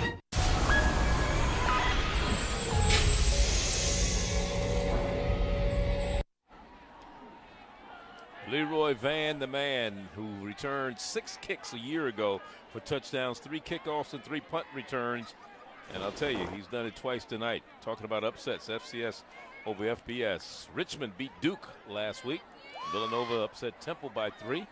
And William and Mary upset Virginia 26-14. CIAA over the ACC, except for Temple, which is a MEAC conference team. And there was another team, FCS, that had an opportunity to pull off a big upset had Northern Iowa not had 2 kicks blocked against Iowa on the last play of the game. Look at Navy. Navy. Ohio State. That's FBS. Yeah, but I'm saying still. Yeah, and Appalachian State. Yeah, ECU, East Carolina. So from the 15-yard line, here's a return for Rams of Winston-Salem, and that's John Harris on the return. Now let's look at what's happening up in week 2. ACC, can they rebound this week? Especially Virginia. They need a good showing against TCU. Matt Barkley, I want to know, is he going to be a deer in the headlights? You can play against San Jose State at home, but what about when you go in Ohio State? And Irish head into the big house in Michigan. Over 105,000 to be on hand in Ann Arbor for that one. And, of course, we know about Southern Cal going to the Horseshoe to play Ohio State. Can you imagine what Matt Barkley's going through? I mean, last season you were taking on Long Beach Poly out in California. 6 months later, you're going against Ohio State at Ohio State as a true freshman. From their own 38-yard line, Winston-Salem has given up 14 points on special teams. And you know, when you talk about and talk to Joe Taylor, as the ESPNU road trip will take you live to game day at the Horseshoe at Southern Cal, number 3 in the nation, facing 08 Ohio State. But when you talk to Joe Taylor about the success of the team, he talks always about the 3 parts: offense, defense, and special teams. And his concern going into the season was partially part of the special teams, not so much on the return portion, but because he has a freshman punter, and he didn't know how this young man would respond, and he did a pretty good job. And he's only had to punt, what, once tonight, maybe twice for Florida A&M, as we see Dominique Fitzgerald all the way down to the 45-yard line. Wow, that was a lucky completion there, because you know the strong safety for Florida A&M was right there in the throwing lane. Fabian Wilson, he had an interception, but he just slipped. You know, they were throwing the curl route, and Fabian Wilson just slipped. Look at the right side of your screen. You're going to see a white jersey just go by right there on the ground. He was there. He just lost his footing, and Winston-Salem was able to take advantage of it and pick up the first down. So it's across midfield once again. Let's see if they can capitalize. That is the Rams, as Hickman has the carry, moves the pile, still on his feet.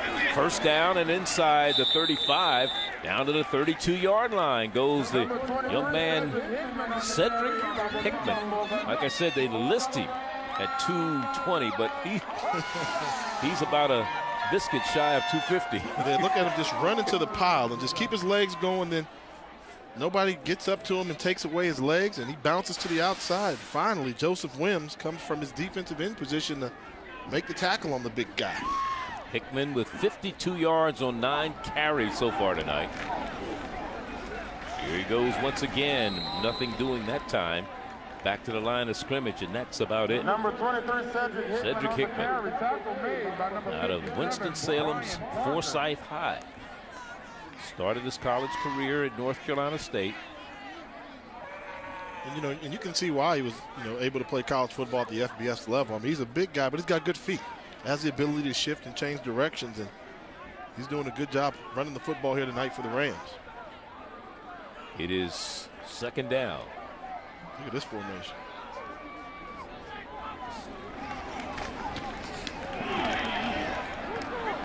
And not much doing there, as they keep the ball on the ground, a hold up on the carry. And you talk about this Winston-Salem team that had some struggles a year ago.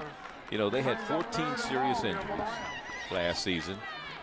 They fired their offensive coordinator after the first game. In fact, it was one of the worst seasons that Winston-Salem has had since the early 80s. And this team is a little younger this year than last year's team. Yeah, and I think, after this play, we should really talk about, what people don't realize is happening at Winston-Salem. Kermit Blunt's done a fantastic job of coaching through a lot of things that have been going on. And this pass is complete to Kizzy on the far sideline. He's bounced out of bounds. But, you know, one of the things, the statistic you just looked at, Jay, is time of possession. And that's why this game is competitive, because they're holding on to the football a little bit. You know, they're controlling the time of possession. You got all these stars over there at FAMU. They can't beat you if they're on the sideline. But you know, what's interesting, people don't realize, I mean, Winston-Salem State's been without a conference now. Yeah. For going on 3 years now. Right. And to have the ability to keep guys motivated, knowing you're not playing for a conference championship.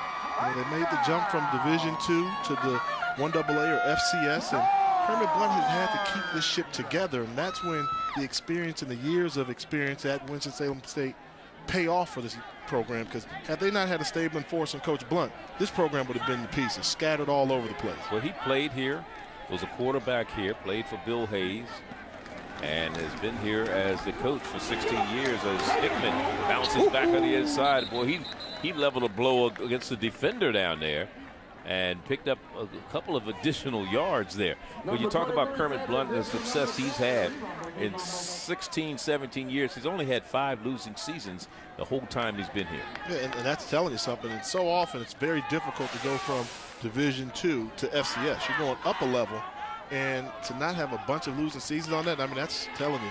He's got a coaching philosophy, and he really feels comfortable here at Winston-Salem State. And get him in a conference, they're going to be pretty tough to beat.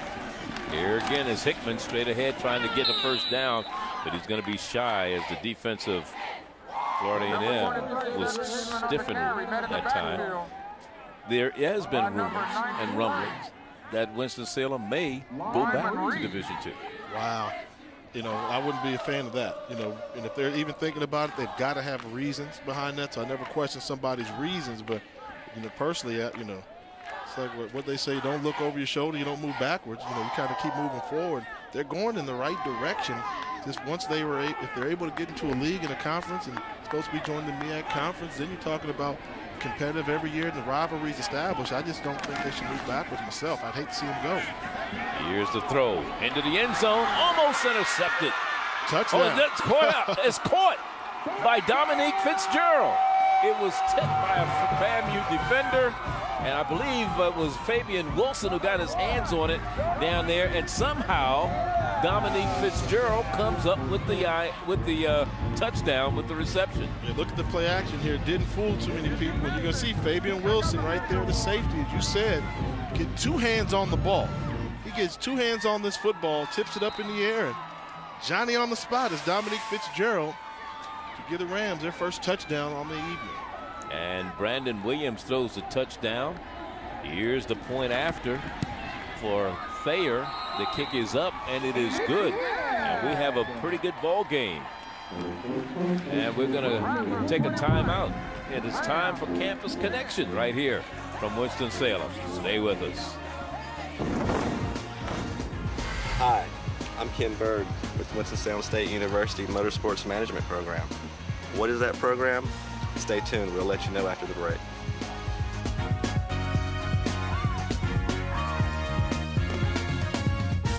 ESPNU Road Trip invades Columbus to capture the sights and sounds of Ohio State while the Buckeyes prepare to take on USC Saturday at 9. 40 years ago, the Mid-Eastern Athletic Conference was established on the principles of educating and preparing student athletes for the game of life. Today, comprised of 12 outstanding institutions, the MEAC continues its tradition of athletic dominance on the playing field and academic success in the classroom. 40 years, 12 institutions, 1 mission. The Mid-Eastern Athletic Conference, celebrating excellence. IRS problems? Associated Tax Relief can help you. What you're about to see and hear is real. Associated Tax Relief got me a settlement of $500. This company really does what they say they're going to do. We owed the IRS over $135,000. All we did was hire the right people to work for us. Associated Tax saved us $99,000. Associated Tax Relief has helped taxpayers settle their tax debt for less than what they owed. We owed the IRS over $82,000 in back taxes. Associated Tax Relief's attorney was a former IRS agent who knew what to do. His hard work settled our tax debt for only $4,600. Thousands of taxpayers across the nation have put their trust in Associated Tax Relief.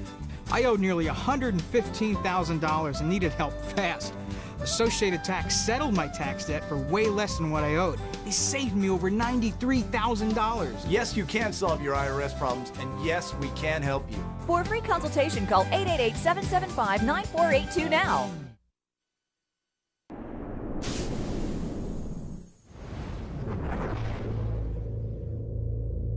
The program, motorsport management program here at Winston-Salem State is designed for the student who's interested in the business side of the sport. We've got 2 concentrations. One is motorsport operations, dealing with facility management, managing the tracks, managing the race shops, and the other one is motorsport marketing and event planning, all the marketing, sponsorship side of the sport. We're the only program in the United States that's actually Bachelor of Science degree in motorsport management, and with that, the only historically black college and university as well. I'm doing my internship at Richard Childress Racing, and I'm working with fire suits and all the safety apparel for the pit crew. I had never been to an automobile race of any sort. Now that I'm in the program, not only do I get to experience the race, I get to experience the business side of it and see what it takes to actually put on an event of that caliber. This is Bowman Gray Stadium that we're playing this particular contest in, but if you look on the outside, there's a racetrack here and one of the oldest NASCAR tracks in the nation. In fact, Richard Petty got his start here. Here's some of the rails that going around, and they race here from, let's see, late April or early May until mid-August. And well, I'll tell you, they have some exciting races here. No, they can't race NASCAR here. This must be like go-kart racing. No. The track's kind of small. So. Modified, okay. But it's NASCAR's longest running weekly racetrack. It's a quarter-mile track. And here's Van. The ball will go out of bounds, and the ball will be marked at the 40-yard line. Kick the ball out of bounds there. You can't do that. Your team's building a little bit of momentum. You know, don't tease an offense. You know, you're teasing the offense if you're saying, hey, we've been able to shut you down, but now I'm going to give you the ball on the 40-yard line. Don't do that. But that's the building for the motorsports. Yeah. Good job. Wake played here. Wake Forest played here until Grove Stadium was opened. And the first event, that is racing event, took place here in 1949. The first Grand National was in 1958. And Richard Petty set and still holds a lap record here, 55.283 seconds. He did that in 1971, and it wasn't in a go-kart. Fast go-kart, huh? A soapbox or something like that? It wasn't a soapbox. That's an Akron. What was Richard Petty's nickname? You don't know? Oh, don't try that, try. That means you don't know. Bobby Allison, Junior Johnson, Richard Petty. The King. They all raced here. The King. So now they're going to make him kick it over from the What was 20. his number? Richard Petty, what was his number? I don't remember. Oh, man. 43? There you go. Oh, you got some help. 43, there you go. I was thinking of 7 a minute ago. 43. 7 was my number. No, I'm talking not on a race car, though. Here's Leroy Van from the 27. Here he goes to the outside. There he goes again. And he stays in bounds, cuts it back to the middle of the field. And he's finally brought down. Winston-Salem's Wayne Noble, number 31, saved the day. If Noble wasn't there. Now late flag comes in. And that's just frustration. You know, Noble wanted to rough off Van a little bit at the end of that there. You know, Noble, you did a great job, because had Noble not continued his pursuit of Van coming from behind, that would have been a touchdown.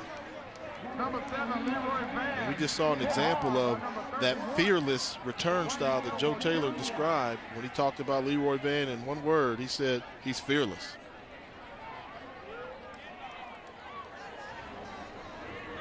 They're going to call this offsetting penalties. So they got lucky. Yeah, I mean, look at this. Look how many times. Look, right now, he showed you he can run in the middle. He's going to show you the speed and the jets to get outside. And that's Noble right there. He gets by the first time. Look at Noble. Keep going, get him at the end of this run there. Kind of rough him off a little bit. Pushing people, get off me, and, you know, emotions fly. Can he play at the next level, man? Return man, yes. Yeah, I think so. You know, they're looking for guys that can return. And there's always a niche for special teams for guys there. You know, he's fearless. He can play some nickel package for you. I think he's got a shot. I wouldn't bet against him. This is the first offensive play of the second half for Florida A&M. The first offensive play of the second half for Florida A&M, believe it or not. I mean, it's hard to believe that, With right? 2 minutes to go in the third quarter, and it's he's all the his reason, fault. right. It's all his fault right there. So he's up here running back kicks and stuff, and Curtis Pulley is on the Peyton watch list and doing all this stuff, and we hype up Pulley and what they're going to do, and Leroy Van comes and steal the show again. So they finally get the ball on the offensive side of the. I mean, we're almost into the fourth quarter. 2 minutes left in the third quarter. Elliott was the man in motion. Good play. Down wide open. There's Michael Benson, the fullback, out of the backfield, and he makes the catch. Look at the big fella. He got down the field, didn't he? Oh, and he can catch. 240 pounds. I like this play, though. Design. You fake like you're doing that little inside zone play. You fire up, and when you look full back down the seam. When you look back at last year. Uh-oh, look at that. As a backfield or running back or fullback, he only attempted 2 runs all last season, but he caught 8 passes. So he does a better job coming out of the backfield. He's blocking on running plays. As you see, he's the up back in this eye right now. Let's see if he can go out and smash somebody. Now that's what I want my fullback to do, hit somebody. And he's in front of Rocker there he right is. now. Okay. And Rocker goes forward down to about the 25-yard line. That's what you want. When you've got a 240-plus pound fullback, you want to see him banging some linebackers around. And we talked about Benson being able to get it done, catching the football. And so often we talk about, Philip Sylvester, those guys. Good running backs are going to have great lead blockers. And Michael Benson seems to have the ability to knock some people around. Here's Michael Benson. Second down. Now, again, going back to the first half, the last 4 possessions for Florida A&M wound up in Winston-Salem territory, but they were unable to convert anything. Let's see if they can this time. Here's Rocker going left side. Bounces it through a little crease there and down to about the 22-yard line. There goes Eddie Rocker. He's the freshman out of Ocala, Florida. In case you just joined us, opening possession of the game, 7-0. Florida A&M went down the field, fully a 4-yard pass to Elliott. And then Thayer's 20-yard field goal made it 7-3 just before the half. It was Van's 95-yard punt return. It made it 14-3. And then Van, in the second half, returned a punt 80 yards to make it 21-3. And Winston-Salem scored on their last possession. Brandon Williams, 17 yards to Fitzgerald. One-on-one coverage on the outside. Winston-Salem's getting aggressive. Pulley, little double move, wide open, touchdown. Florida A&M, and it's the tight, big guy Isaac West, number 80, with the touchdown pass. Football can become so much easier once you learn how to read coverages. Good job of recognition. Realize you had one-on-one on the outside, double move, quick pump fake, get the ball up in the air. Touchdown, Rattlers. Been waiting to do that all night, Charlie. What do Rattlers do, Charlie? Strike, and strike again. That's a 27-10 ball game. They're trying to make it 28-10.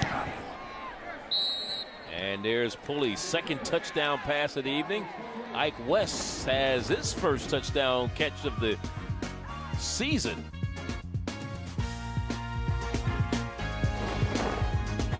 I'm not going to bed right now. I'm going to college. Thousands of people go to college in their pajamas every day. How is this possible? Because you can go to college online without leaving your home. Using your computer to get an online degree is really smart and easy. In fact, people with a degree on average earn $1 million more in their lifetime. So, how do you find a good online school?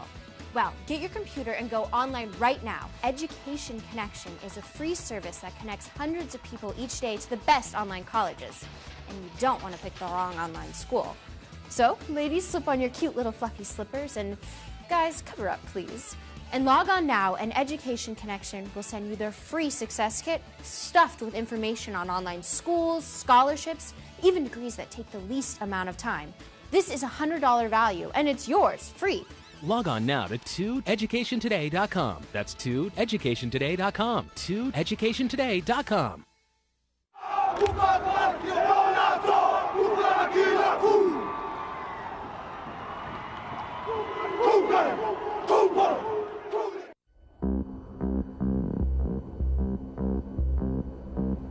It analyzes every detail of the road, 500 times every second.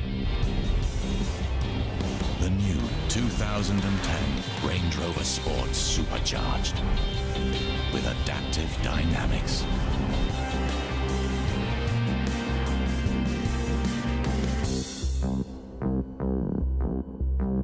Now, a better way to book hotels in big cities at rates up to 50% lower than other travel websites. GetAroom.com. GetAroom.com. GetAroom.com. GetAroom.com. Get a room at great hotels in big cities at rates up to 50% lower than other travel websites. Go to GetAroom.com or call 1-800-HOTELS-8. GetAroom.com. GetAroom.com. Get a room.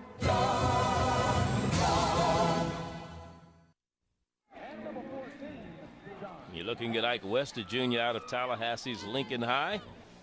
And he has made it a 28-10 lead with that touchdown reception. And ESPNU's coverage of college football continues Saturday afternoon. It kicks it off at noon. Carolina, ranked 19th, taking on UConn. And then at 3:30, TCU, the Horned Frogs, take on the Cavaliers of Virginia. It's college football on ESPNU and ESPNU HD Saturday. For more information, log on to ESPNU.com. Here's the ensuing kickoff. This one's going out of bounds, and so let's see if they'll do that one again.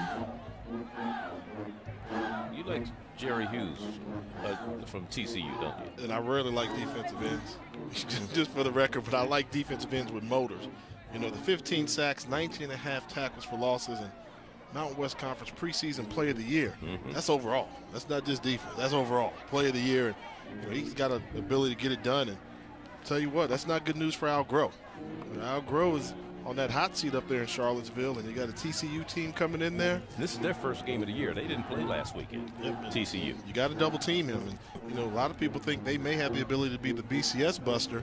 They came so close last year, only missed by one game. Heartbreak loss.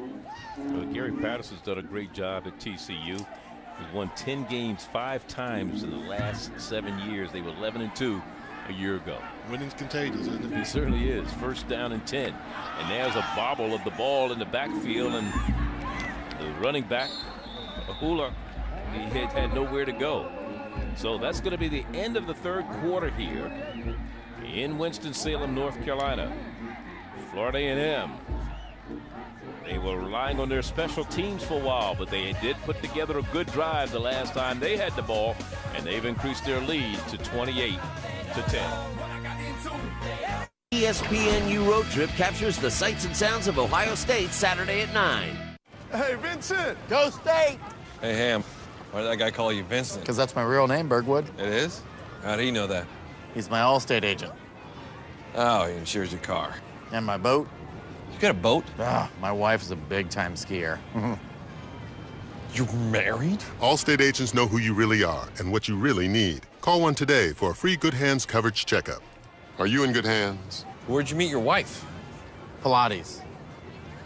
She's European. Do you have enough room in your closet? Crowded closets mean wrinkled clothes. Introducing Wonder Hanger, the perfect space-saving solution designed to instantly triple your closet space. Place up to 1, 2, 3, 4, 5 garments in the open slots. Lift and release jackets, shirts, pants. No more crowded mess. Wonder Hanger is guaranteed to triple your closet space for neat, wrinkle-free, perfectly organized clothes. Go from this to this. Purses are a pain to store, but Wonder Hanger neatly organizes all your purses. These old-fashioned rings get stuck, but Wonder Hanger's patent-pending open-mouth design lets you easily add or remove your clothes. It fits wood, metal, or plastic hangers. Wonder Hanger can support a 20-pound weight. It's strong enough for 5 heavy winter coats. It's the ultimate space saver for any size closet. Great for dorms, apartments, or downsizing. Now get 5 Wonder Hangers, enough for 25 garments. Through the special TV offer, you'll get 2 amazing Bend-A-Hangers. Watch, bend them up so silky tops won't slip. Bend them down to eliminate shoulder bumps. Silky, delicate slip to the floor. But Bend-A-Hangers lock clothes in place. Ideal for kids' clothing. The airflow foam dries clothes faster. There's more. You'll also get the all-new stick-up light with 5 LED ultra-bright lights for instant closet lighting. Absolutely free. You get it all just $9.99. We're not through yet. Call now and we'll double your order. And we'll send you a second set absolutely free. Just pay separate processing and handling. That's a total of 10 Wonder Hangers, enough for 50 garments, 4 Benda hangers, and 2 stick-up lights. A $50 value, just $9.99. Save space and organize your entire closet with Wonder Hangers.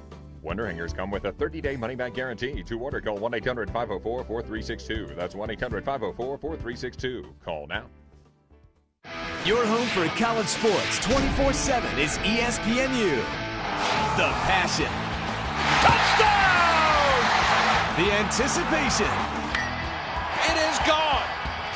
The excitement. Every season, every reason to watch, all year long. Tomorrow night, the country's best high school football players shine in primetime. First, our experts break down the top recruits. Then Alabama Power Hoover takes on Georgia State champ Camden County.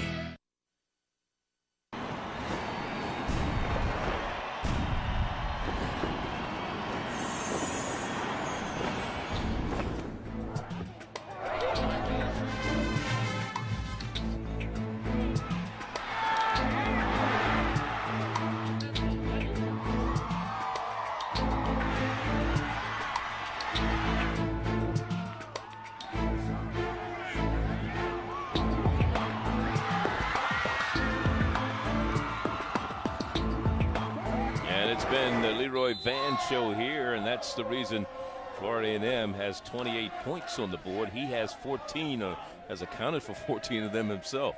And when you think about it, Winston-Salem's done a pretty good job defending the potent offense of Florida A&M. They have a 2nd and 17 facing him right now. Ahola bouncing to the outside, still on his feet, and about a yard shy of a first down.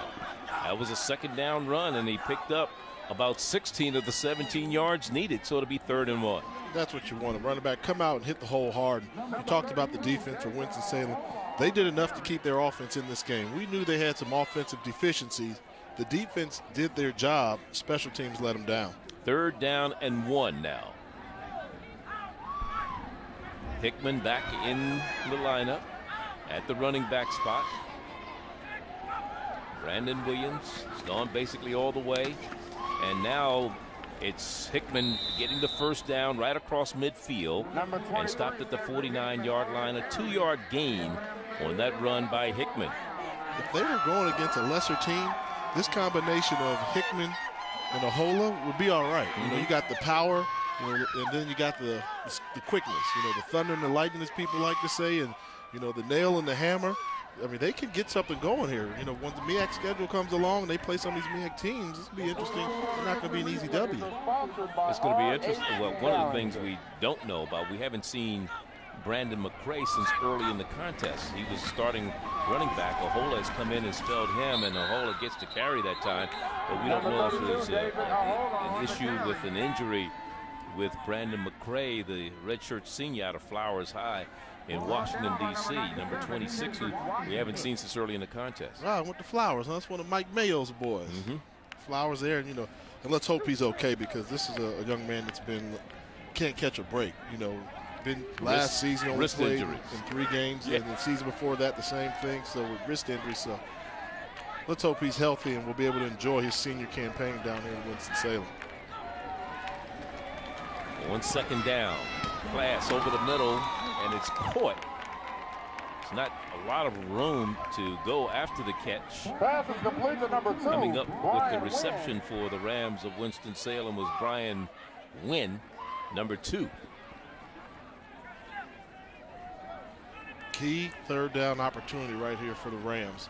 You know, if they don't convert on this one, this game could get ugly quickly. You know, it seems like Florida A&M starting to find some rhythm. What do you do against an offense starting to heat up? You keep them on the sideline. They need to convert this 3rd down. They are 7 of 13 on 3rd down conversion so far. There's a pass, and that looked like what a catch! What a great catch, and that could have been interference. But no flag went down, but it was a great catch that time, again, by that young man. That is Brian Wynn, the 6'4", 200-pound redshirt junior from Greensboro, North Carolina. You see him coming across your screen and just goes up, and it's a battle. Who wants it more? And that case there, Greg Harvey from Florida A&M, Brian Wynn from Winston-Salem, and Wynn went up and pulled down the reception. They needed that. Big play. That last drive for Winston-Salem, when they scored 3 of their 11 first downs, came on that drive. And this time again, Hickman into the line and nothing doing for him that time. And I know that Winston-Salem is running this spread offense, and the spread is very similar to the option offenses of the 80s, where you need to pick up 3 or 4 yards of play. But test them vertically. How many times have we seen Winston-Salem throw the ball downfield? They came out early and completed on their first drive, completed a nice little stick route, skinny post there, and since then they haven't thrown the ball downfield. Now you see these Florida A&M defenders. Look how close. They're not backing up. They're getting right on them. They're daring them. Oh, my man, if I was a quarterback and you did that to me, oh, my goodness. They're challenging. Throw the football. They're daring them to. Go down the field. Play action. There he goes down the field. He heard you, Jay. But the good job by the defensive Keir Hall, but they're going to call a flag. I thought Keir Hall was doing a good job making sure that the man didn't go inside on him. But that's Barr, the intended receiver, all the way downfield. Lorenzo Barr from Kingstree, South Carolina. One of the things they got to realize, a young quarterback has to realize, is if you throw that ball over that outside shoulder, that was a touchdown. I mean, the wide receiver ran a great route. He threw that ball way to the inside. You can never miss go routes on the inside. So the split between the safety, which was Michael Creary, number 21, and Keir Hall, number 1, and they call pass interference. So it's a first down. The ball is spotted right outside the 20-yard line at about the 21. And it's Winston-Salem trailing in this ball game 28-10 by 18 points. 2 touchdowns on punt returns by Leroy Van for Florida A&M has made the difference in this ball game. This time again, they keep the ball on the ground and bouncing people is Hickman, and Hickman is down to the 15. A 5-yard, making a 6-yard gain on that run. And what do we say? If you're going to be a big running back, then run big. Keir Hall had outside contain. He was the outside force, and listen to this.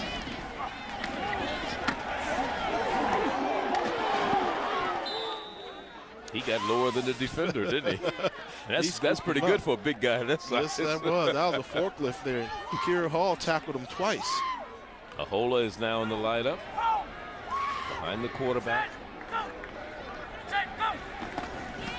And Ahola has the ball, cuts through the hole, still on his feet, and is down inside the 10 to the 9-yard line. Goes Ahola. See, that's what we talked about. The play before, you heard the thunder. You heard the thunder, Now then you got a taste of the lightning. Thunder and lightning. And Ahola getting in there, bringing some energy. And look at all the shifts. Look at this. Choo, choo. So a 1st and goal for the Rams of Winston-Salem at the 9-yard line. See, I like that. The sound effect. Sometimes at home, you just figure, okay, it's a little boring 2 or 3 yard run. There's collisions down there on every play. It certainly is. You just don't hear them all the time. You don't hear them all the time. Hickman now in the backfield. And now a little play action from Brandon Williams. Wide open over there. Let's see if the catch incomplete. Trying to get it to Fitzgerald. He looked like he was open momentarily, wide open, but we have a roughing the passer quarterback penalty against Florida A&M. Yeah, that's one there where you talk about a difference in arm strength. You know, earlier we saw Curtis Pulley throw from one hash all the way outside. The ball got there in a hurry. Brandon Williams doesn't have that type of strength yet as a freshman to throw the ball all the way across the field. He's got to find a receiver that's a little bit more inside. Easier throw to make, but it's bailed out by the roughing the passer. So Florida A&M keeps letting them hang around. How often do we see that? Yeah, half the distance to the goal, the penalty, and that'll move the ball right inside the 5 to about the 4-yard line.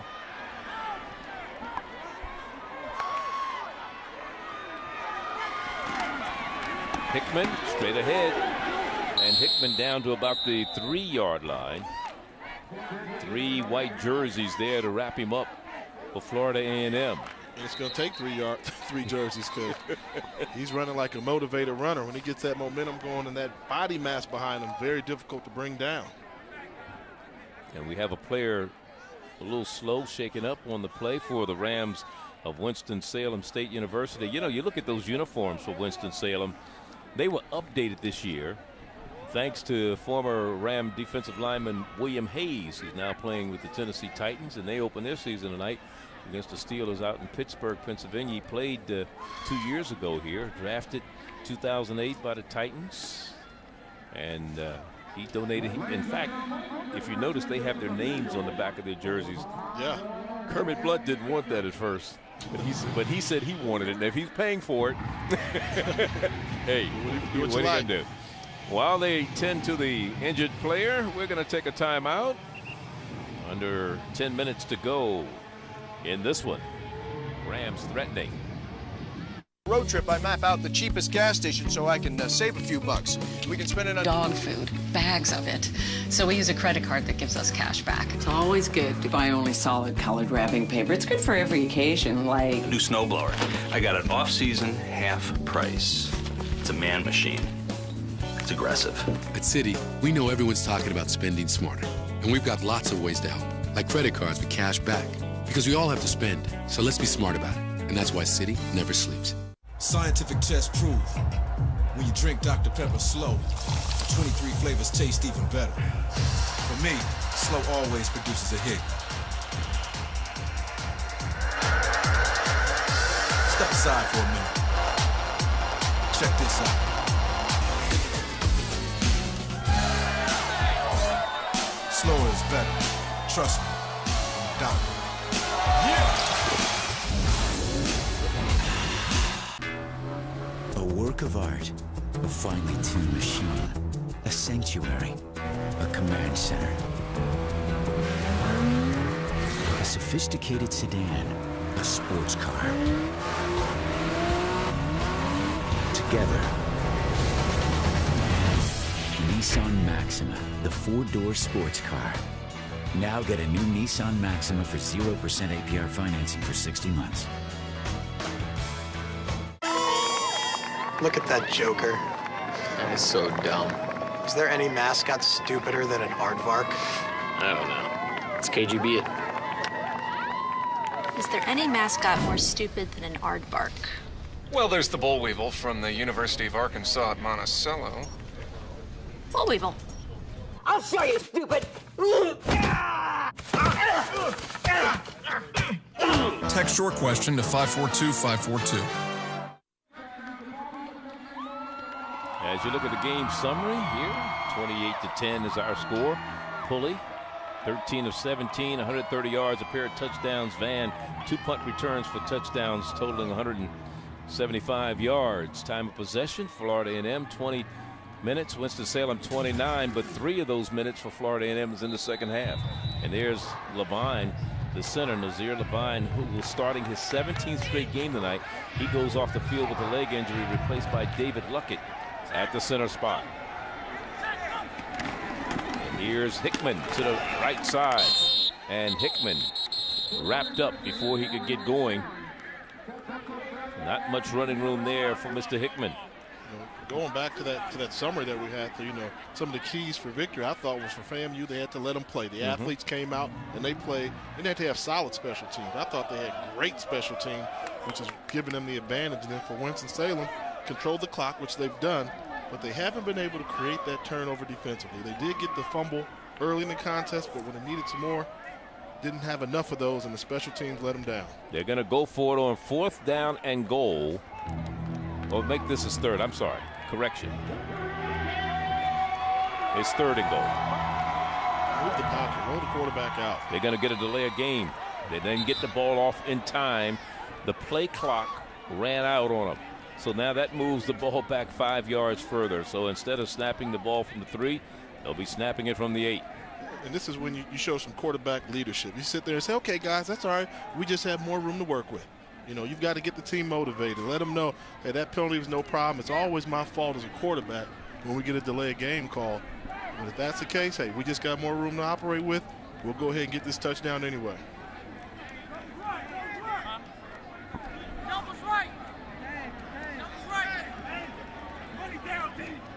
The play clock actually ran out on them. So it's still 3rd and goal, but the ball is spotted all the way back at the 8-yard line. Ahola is in the lineup. Look for Wynn in that slot. Big number 2 you see there on the right side of your screen. Kizzy is in the slot to the left. Throws in the middle of the field, and it's incomplete. Almost hit the umpire. They were looking for Dominique Fitzgerald on the reception, and a good defensive play downfield by Greg Harvey, the strong safety. So you see him there, that crossing route there. The safety, Greg Harvey, was there to disconnect the wide receiver from the football. You need your wide out to hold on to that ball right there. You're going to get hit anyway. You might as well make the catch and get a little bit closer to the goal line. Now it's 4th and goal. Ball still at the 8-yard line.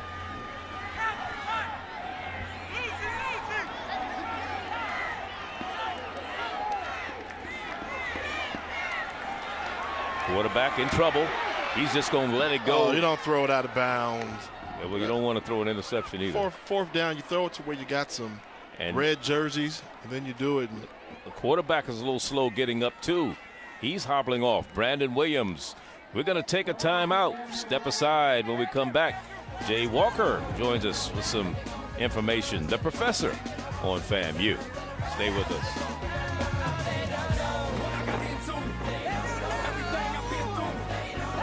In the Division I Football Championship subdivision, it's not about the number on the jersey or the name on the back.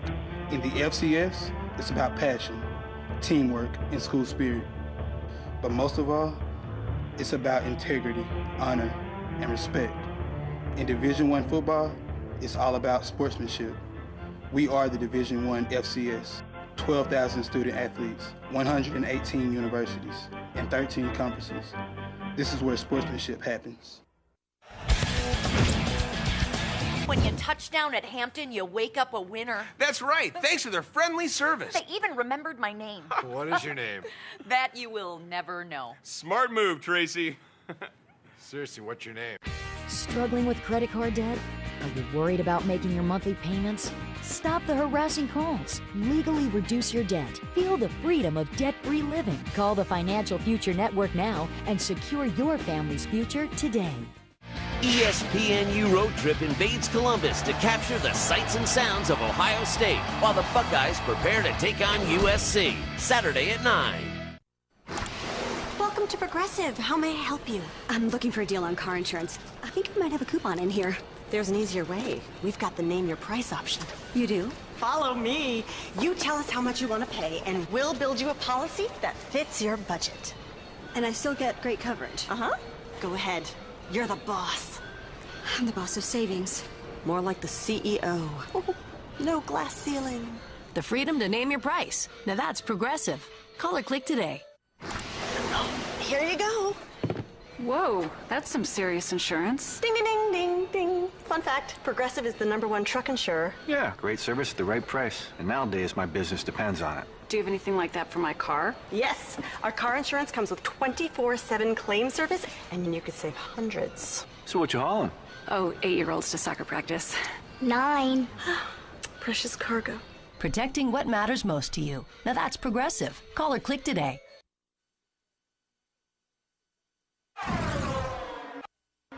You should know there are over 20 National Football League Hall of Famers that played their collegiate ball on black college campuses, with the most recent being Florida A&M's Bullet Bob Hayes, who was enshrined in Canton posthumously this past August. And there are 11 players from the MEAC enshrined in the Pro Football Hall of Fame. And, of course, Bob Hayes, the first and only one from Florida A&M. Of course, Larry Little from Bethune-Cookman, Art Shell from University of Maryland Eastern Shore, and Elvin Bethea from North Carolina A&T. Charlie, I know I can't school you. I can school the viewers. Okay. I schooled you earlier. You didn't know about the Breezeway. You didn't know it was called the Breezeway. Well, I've never been here. I mean, I've been here, but I've never been down to the campus there like that. As Florida A&M has the ball 1st and 10 from their own 8-yard line, and you talk about other MEAC players in the Pro Football Hall of Fame. You have Morgan State with 4 players in there, and Rosie Brown, Lynn Ford, Leroy Kelly, and Willie Lanier, and of course South Carolina State with 3, and Harry Carson, Deacon Jones, and Marion Motley. It's because you know all that information. You're just a walking thesaurus encyclopedia on MEAC and SWAC football. That's why you are a Hall of Famer, MEAC Conference Hall of Famer. Congratulations again, buddy. Thank you. Second down and 8. In motion. Purcell. He got the professor in the Hall of Famer, right? What a combination. There's a flag going down as Pulley went to the left side. Umpire throwing the flag that time. Anytime you get a running back or a runner going outside, normally that's where they call holding. Let's go to the studio with my buddy Lo Galindo. Charlie, always loving that. And if you're a Clemson fan, you're loving the comeback. Tigers with 21 unanswered points against Georgia Tech on ESPN. Kyle Parker, beautiful ball to Jacoby Ford, 77 yards. A minute 23 left in the third, and Clemson only down by 3. What a game. That's not supposed to happen. One thing about an option team, they're not going to have any trouble running out the clock. But you got to play it out, and you got to play to the final whistle. It's like a good old-fashioned contest going on between those teams. So they lost yards on that. Here's a third down facing them. Here's again West on the reception, and he has a first down all the way out to the 25-yard line. The whistle finally blew. Good throw, good rhythm, good route. Ike West, he continues to impress tonight. That is his 7th catch. He has a touchdown reception, and he moved the chains with that long reception. That's a big time throw to that skinny post with that big body wide receiver there.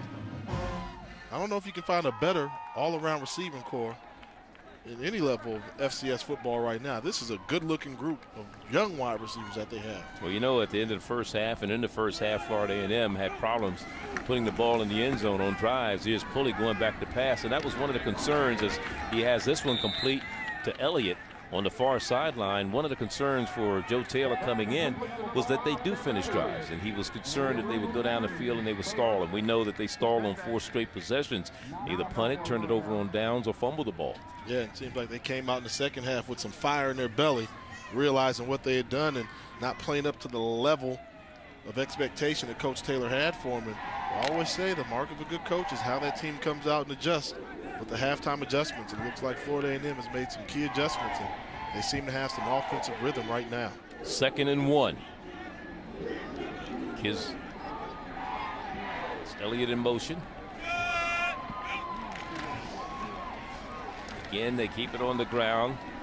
This time, it's Henry with the carry, and looks like he's got the first down. This Florida A&M team is trying to win their 5th straight game, dating back to last year. It'll be the 2nd straight of this year. Last time they lost was to Morgan State. They lost to Morgan State at homecoming last year. And that game ultimately probably cost them a shot at playing in the postseason, and they might have had an opportunity to play for a share of the MEAC crown had they not lost homecoming, and that's just something you can't do. I don't care what school you go to.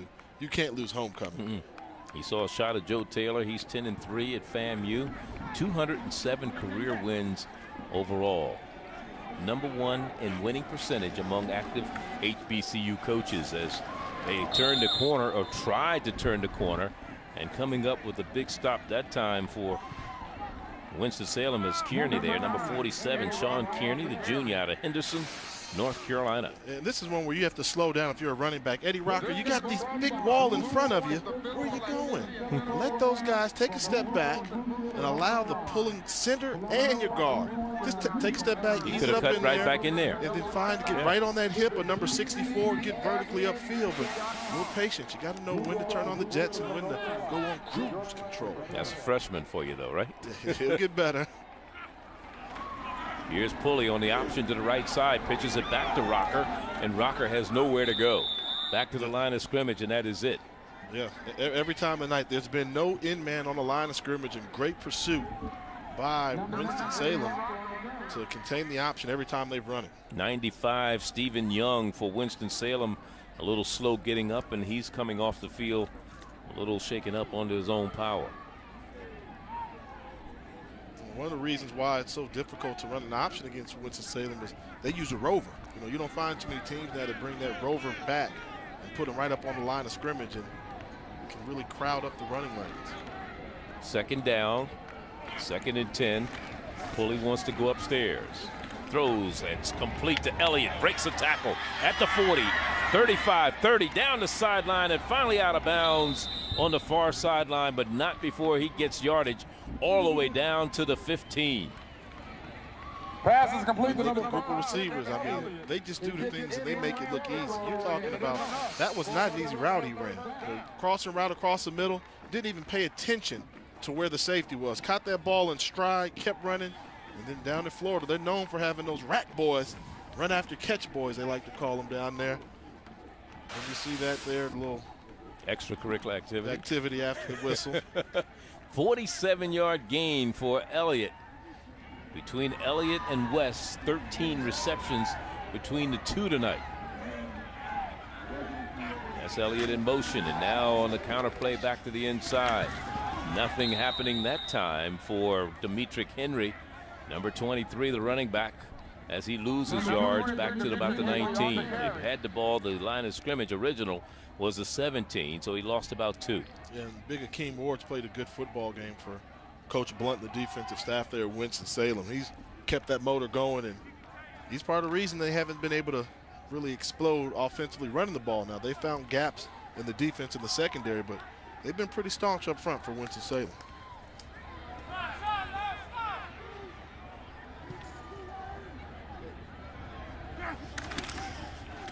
Now, Pulley, he keeps the ball as he pulls it out of the belly of the running back, Demetric Henry, and he gains yards down to about the 7-8 yard line, but a penalty marker's down.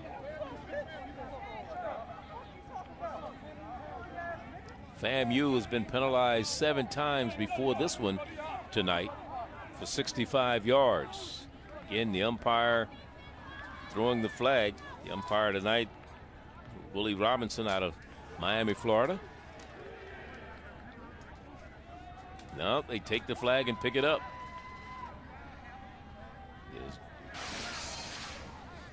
Just this little dive here, and you see Michael Benson. They lined him up at the tight end position on the line of scrimmage, and first guy's not going to bring down Curtis Pulley. He just runs the football too well and picks up the big play. And let's give a lot of credit to Curtis Pulley. He hasn't forced the action. He hasn't forced the issue. You know, after rushing for 200 yards a week ago, may want to come out and say, hey, I'm going to run for another 100, but he's taking what the defense is giving him and really showed off his arm strength, and that's what you want in a dual threat quarterback. The fact that you can't take away anything. If you take away the run, then he's going to beat you with the pass. If you take away the pass, he's going to hurt you with the run. 10 carries, 34 yards for the quarterback Pulley, but he's thrown for over 200 yards tonight. And here's Demetric Henry. Looked like he had a little daylight there, but that hole closed up very, very quickly. And making sure that he did not get into the end zone was number 31, Wayne Noble Jr., the defensive back out of Rocky Mount, North Carolina, number 31. Yeah, you know, we talked about how they say Demetric Henry plays bigger than his 5'9", 175 frame. That hurt me. You know, when you're not that big, you got to get a little bit lower. You got to get low. Don't take that blow. Henry, the second back in the eye. Pulley, the quarterback, calling the play. Here's Henry. Bounces to the outside and falls down. Cannot get away from the man in the middle. The linebacker of Juan Quarters, number 50, was there to make the stop defensively. You know, what you saw there was after that previous play where, you know, we know Henry got the blow on the inside. He could have turned it up in there and really hit that hole hard, but instead he said, well, let me see if I can find some daylight on the outside, and lost his footing. Quarters was not going to let him turn the corner. So to bring up a 3rd down and goal right now. The ball resting right at the 3-yard line.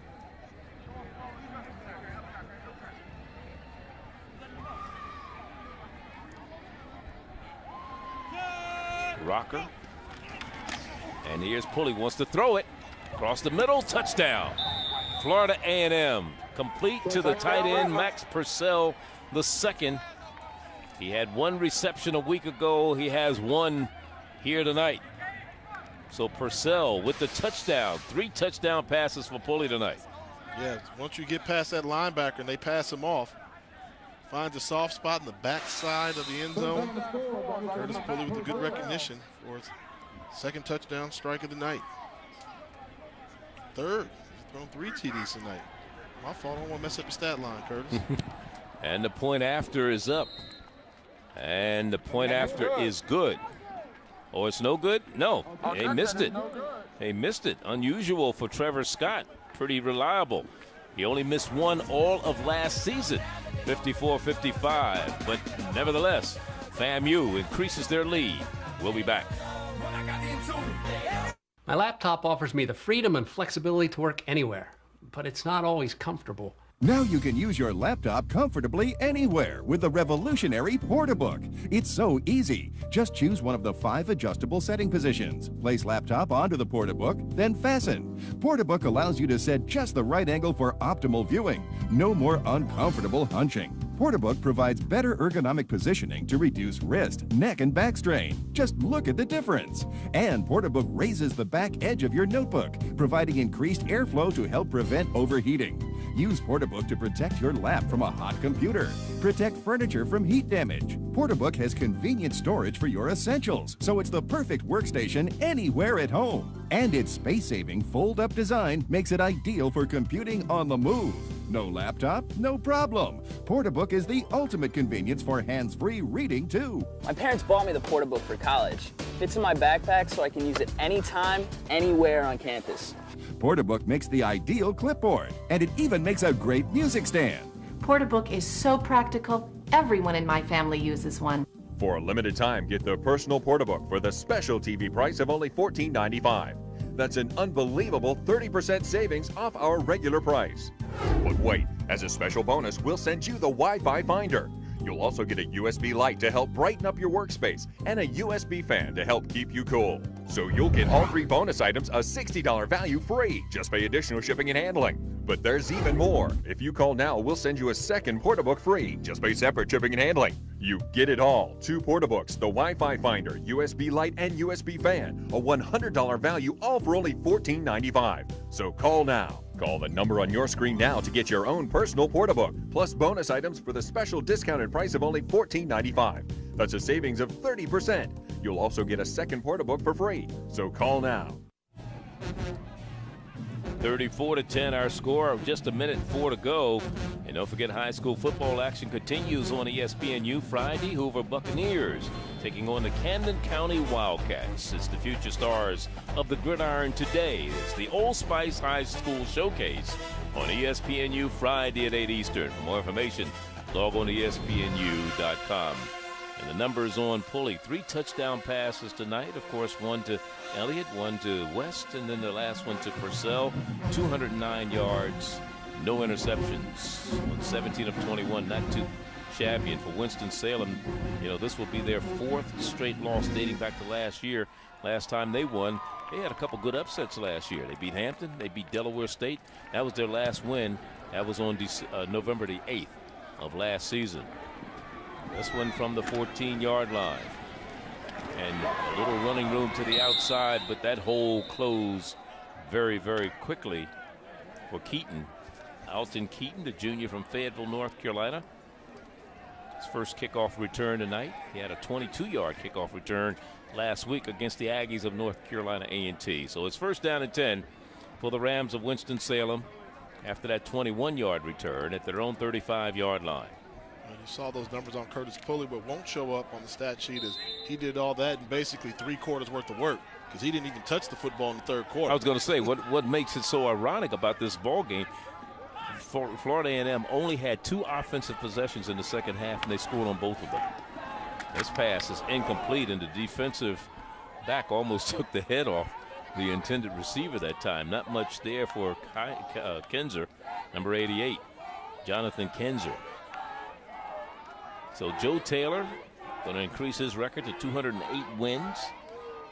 Washington, D.C. native with the Cardozo High. He was a head coach at Howard, coached at Western Illinois. Why did we let him go at Howard? Virginia What were Union. they thinking about? Hey. It's your school. It's an academic school, remember? Academic institution. That's what you always say when you're not winning. We're an academic institution. Always have, always will be. We'll see the same Florida A&M team next Thursday right here on the U down in Tallahassee when they host your alma mater, Howard University. They're taking on America's Black College? No. They're taking on a team they can beat. Oh, easy now. Don't fire up the Bison. That'll be a good one. And I told Coach Taylor, I was joking before the game. I said, you were just a Bison killer. Mm-hmm.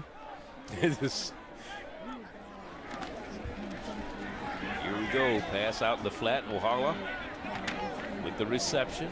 Hola. And Ahola out to the 40-yard line. And it'll bring up 4th down. They really don't have to snap the ball anymore.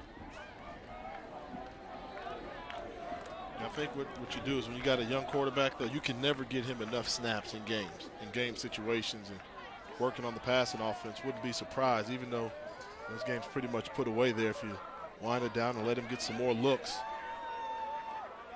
Yeah, you definitely don't want to punt. Hey, why not? You punt, you kicked it to him a couple times. Try one more. See if the third time's a charm. But no, I wouldn't recommend that. I'm just playing, Coach Blunt. So that's going to be the end of this one here in Winston-Salem, North Carolina, where the Rattlers of Florida A&M come in with a big victory, 34-10 over the Rams, second straight year. Last year they shut them out 23-0. This year, Winston-Salem, they hung in there as best they could, Jay. You know, it wasn't a stellar performance by Florida A&M, but a good team can beat you with their B and C game, still put up 34 points to get the victory on the road. All right, next Thursday we'll bring you more MEAC football action on ESPNU at 7:30 Eastern. Howard invades Tallahassee to take on these same Rattlers of Florida A&M. For Jay Walker and our entire ESPNU sports crew, Charlie Neal saying so long from Winston-Salem, North Carolina. Now let's go to Lowell Galindo. Charles Arbuckle, they're standing by in the ESPNU studio. This is Sports Center U.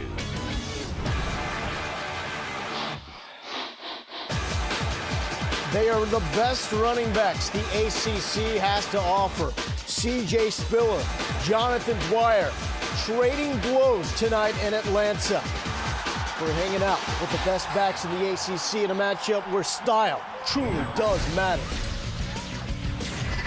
What's going on, everybody? Welcome to this edition of Sports Center U. I'm Lowell Galindo here with Charles Arbuckle. And man, you talk about Georgia Tech. They get that rambling wreck out on the freeway. They start cranking it up, feeling good, blowing past the speed limit, and then the transmission goes out. It's been one of those nights for Georgia Tech.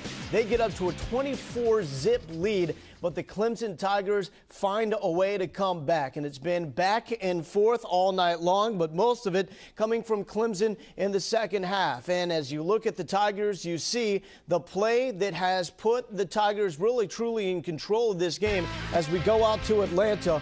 53-yard field goal from Richard Jackson. Had a 21-yard field goal to tie this one, and that gives the Clemson Tigers the lead. And again, this is on ESPN. You can catch the finish. There's 11:33 left to play, but this was a 24-0 lead for Georgia Tech. Clemson now with 27 unanswered points to take the lead. Charles, explain this nonsense to me, man. It's coming of age for Clemson. I mean, you talk about them not having the ability to work and finish games and even be in big games like this. I was very impressed with how they fought back and kept coming back and the adjustments they made at halftime to stop this option football team. Georgia Tech kind of went in the shell, and Clemson has high power, and they're able to make some plays. And again, this finish is right now on ESPN. Big plays, 60-plus. You have 4 touchdowns carrying that much ground, 60-plus yards. So the big plays going down right now on ESPN. We will have the highlights once it becomes complete right here on Sports Center U. But more to come on SCU, because you know about the showdown coming up at the Shoe. It's USC and Ohio State. Charles Arbuckle will give you the X factor that maybe you're not thinking of right now to determine who's going to win this ball game. And then you got Notre Dame and Michigan. Everybody's saying this is a matchup to put these two programs back on the map. Charles will tell us why that's not the case. Do you have enough room in your closet? Crowded closets mean wrinkled clothes. Introducing Wonder Hanger, the perfect space-saving solution designed to instantly triple your closet space. Place up to 1, 2, 3, 4, 5 garments in the open slots. Lift and release jackets, shirts, pants. No more crowded mess. Wonder Hanger is guaranteed to triple your closet space for neat, wrinkle-free, perfectly organized clothes. Go from this to this. Purses are a pain to store, but Wonder Hanger neatly organizes all your purses. These old-fashioned rings get stuck, but Wonder Hanger's patent-pending open-mouth design lets you easily add or remove your clothes. It fits wood, metal, or plastic hangers. Wonder Hanger can support a 20-pound weight. It's strong enough for 5 heavy winter coats. It's the ultimate space saver for any size closet. Great for dorms, apartments, or downsizing. Now get 5 Wonder Hangers, enough for 25 garments. Through the special TV offer, you'll get 2 amazing Bend-A-Hangers. Watch, bend them up so silky tops won't slip. Bend them down to eliminate shoulder bumps. Silky, delicate slip to the floor, but Bend-A-Hangers lock clothes in place. Ideal for kids' clothing. The airflow foam dries clothes faster. There's more. You'll also get the all-new stick-up light with 5 LED ultra-bright lights for instant closet lighting. Absolutely free. You get it all, just $9.99. We're not through yet. Call now and we'll double your order. And we'll send you a second set absolutely free. Just pay separate processing and handling. That's a total of 10 Wonder Hangers, enough for 50 garments, 4 Bend-A-Hangers, and 2 stick-up lights, a $50 value, just $9.99. Save space and organize your entire closet with Wonder Hangers. Wonder Hangers come with a 30-day money-back guarantee. To order, call 1-800-504-4362. That's 1-800-504-4362. Call now. A huge day of football kicks off Saturday with UNC and UConn. Then TCU faces Virginia. Later, LSU and Vandy, followed by Utah versus San Jose State. It all starts Saturday at noon on ESPNU and ESPNU HD. ESPNU is taking its first ever road trip. We are heading up, not Charles and Lowell, but everybody's heading up to Columbus, Ohio for the showdown between USC and Ohio State. All the sights, the sounds, the flavors, like they do it college style. Did you get an invite to that? I did not. Okay, I thought you had something I didn't have. I was a little bitter. Thanks for bringing that up, Charles. Really appreciate it. 9 a.m. Eastern time. I'm still going to watch it. It's on the U. Now, here are the top 3 plays already from that game submitted from EA Sports. You got El Chupacabra with the touchdown toss from Terrell Pryor. Chupacabra down in South Texas. That's the mythical creature that sucks the blood from the cattle and the goats. And then you got Pete Lindley. Pick 6 for the men of Troy. USC looking good. But also more great plays from the Buckeyes. This courtesy of the man 2-3-2. It is Terrell Pryor taking it 58 yards.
Maybe the hash browns were a little late and no one saved them a seat.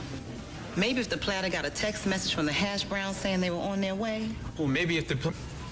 Pull up a chair to a McDonald's breakfast platter. Fluffy hot cakes, freshly cooked eggs, and sausage off the griddle. With a warm biscuit and hash browns, it's an altogether good morning. Hey, get a table. Just because we don't always eat at the table doesn't make us bad people. But here we are being chastised, and for what? I think in general we've all been chained to tables for too long. Now with the portable deliciousness of new Hot Pockets cheese stuffed crust pizzas, living and eating can be as one. New Hot Pockets cheese stuffed crust pizza. Melted cheese and a crispy on-the-go crust you can take wherever, whenever. Hot Pockets. Join the movement. Eat freely. This is a typical snack bar, but Kellogg saw an opportunity to plus things up. We took out their peanuts because adding almonds would be a plus. We'd be better off with less sugar. We traded milk chocolate for the delicious taste of dark chocolate, also a plus. Then we added 35% of your daily fiber, plus antioxidants, vitamin E, and zinc. Fiber Plus bars from Kellogg. Fiber Plus, so much more. Claritin D refuses to compromise on fast congestion relief. Neither should you. Thank you, Claritin D. So you'll find Claritin D behind the pharmacy counter. Thank you, Claritin D, for staying tough on the toughest allergy symptoms. For refusing to change your formula. Nothing works stronger, faster, or longer to relieve your worst allergy symptoms, including congestion and sinus pressure without drowsiness. Thank you, Claritin D, for helping me live Claritin Clear. Get Claritin D at the pharmacy counter. Still no prescription needed. Ooh, I'm telling. Shut up, Tanya. Usually when Tanya said she was telling, that meant I was getting in trouble. But I didn't care. All I wanted to do was slap the black off of Drew. What happened? Looks like the older brother came home, found the little brother kissing his woman, and slapped the black off him. Is this the black? All we could find. So much for brotherly love. You're supposed to be up here studying, not kissing no girl. That's not part of your homework. I ain't shutting up nothing. And you gonna get in trouble. But I said I was telling. I don't care. You don't? All that mattered at that moment was that Drew had my woman. I'm gonna go downstairs.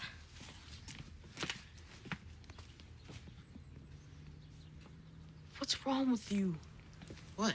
You knew I liked Keisha. Now you're up here kissing her? I didn't even know you liked her. And besides, I wasn't kissing her. She was kissing me. He used that same excuse with a woman's husband 10 years later, and it worked. Is she gonna tell? No. My mom told me to give you this. I'll see you later.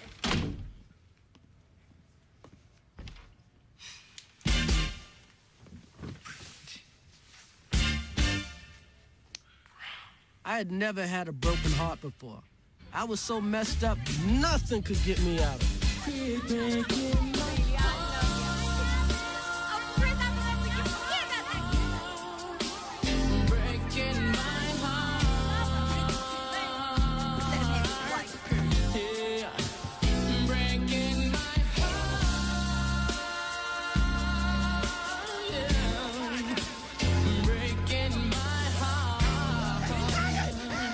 Did I tell you nothing?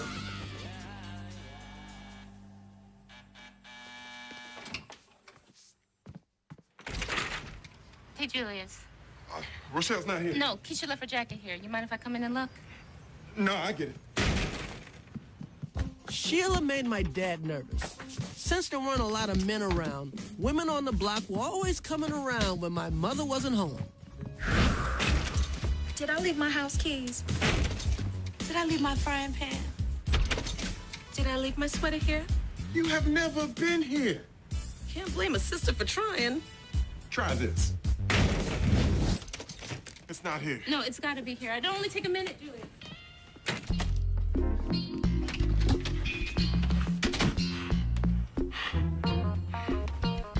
My father didn't like other women in the house for the same reason he didn't like guns in the house. Even with the safety on, somebody could get killed. I found it. So tell Rochelle. You can let yourself go. Okay. I'll see you later, Julia.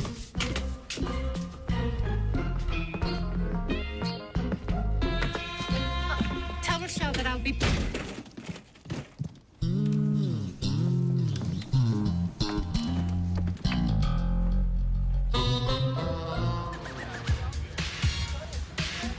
After everything that happened to me, the last thing I was thinking about was what was going to happen to Greg. Hey, Chris. So, what happened with Keisha? Nothing. Nothing? Come on, something must have happened. Nothing happened, okay? All right, but, you're acting kind of weird. Fine, okay? I walked in on Drew kissing Keisha. Wow. You must feel terrible. I mean, if I were you, I wouldn't be able to stand right now. I mean, seriously, I'd be on the ground crying. Man, Drew kissing Keisha after all you went through to impress her? I'm surprised you're on the top of Brooklyn Bridge with a rock tiger around your neck. Shut up. I mean, it's bad enough I had a girl taken by my little brother. I don't need your suggestions on how to end it all. You want to make me feel better? Tell me about the time when you got crushed. Knowing a guy whose little brother made out is the furthest I've ever got with a girl. Just leave me alone. Hey, you little punk! I'm gonna keep you fun up and down just like it's time for your daily beat.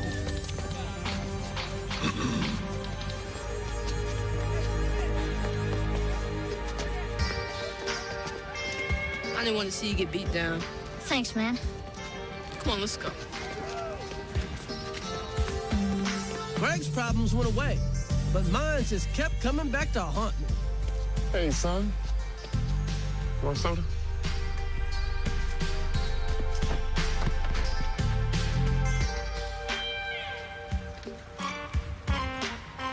Dad, what do you do when you're trying not to like somebody, but you can't get them off your mind? Chris, we can't talk about this. Why not?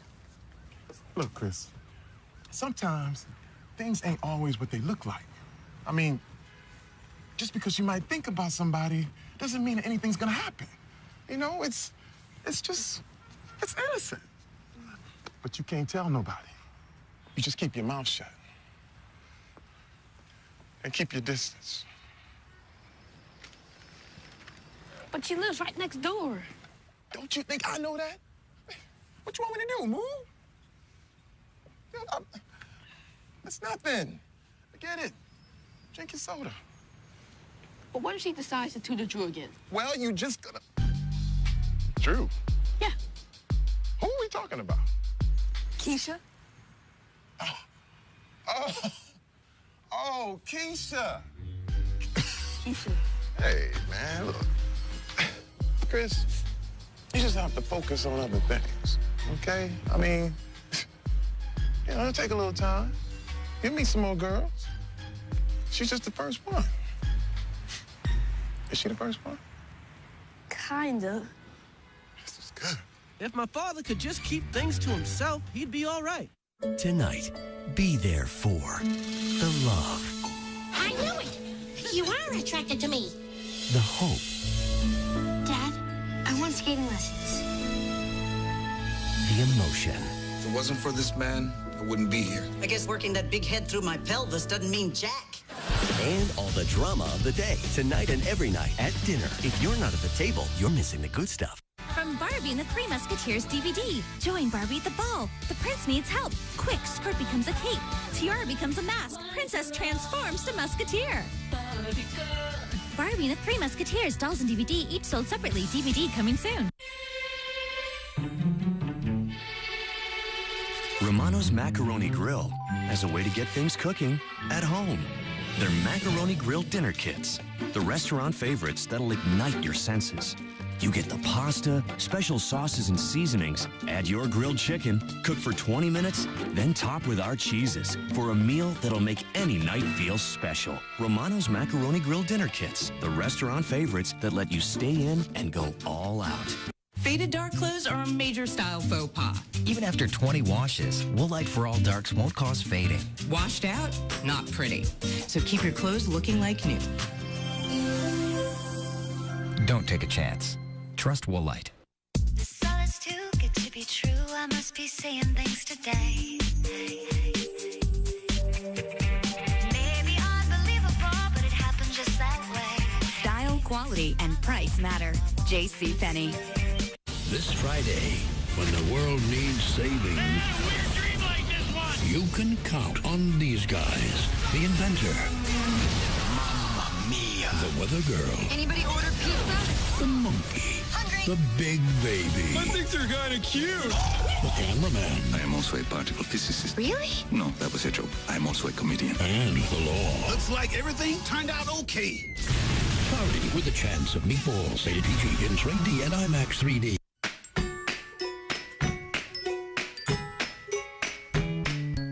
HP printers and inks give you up to 65% more pages than bargain inks.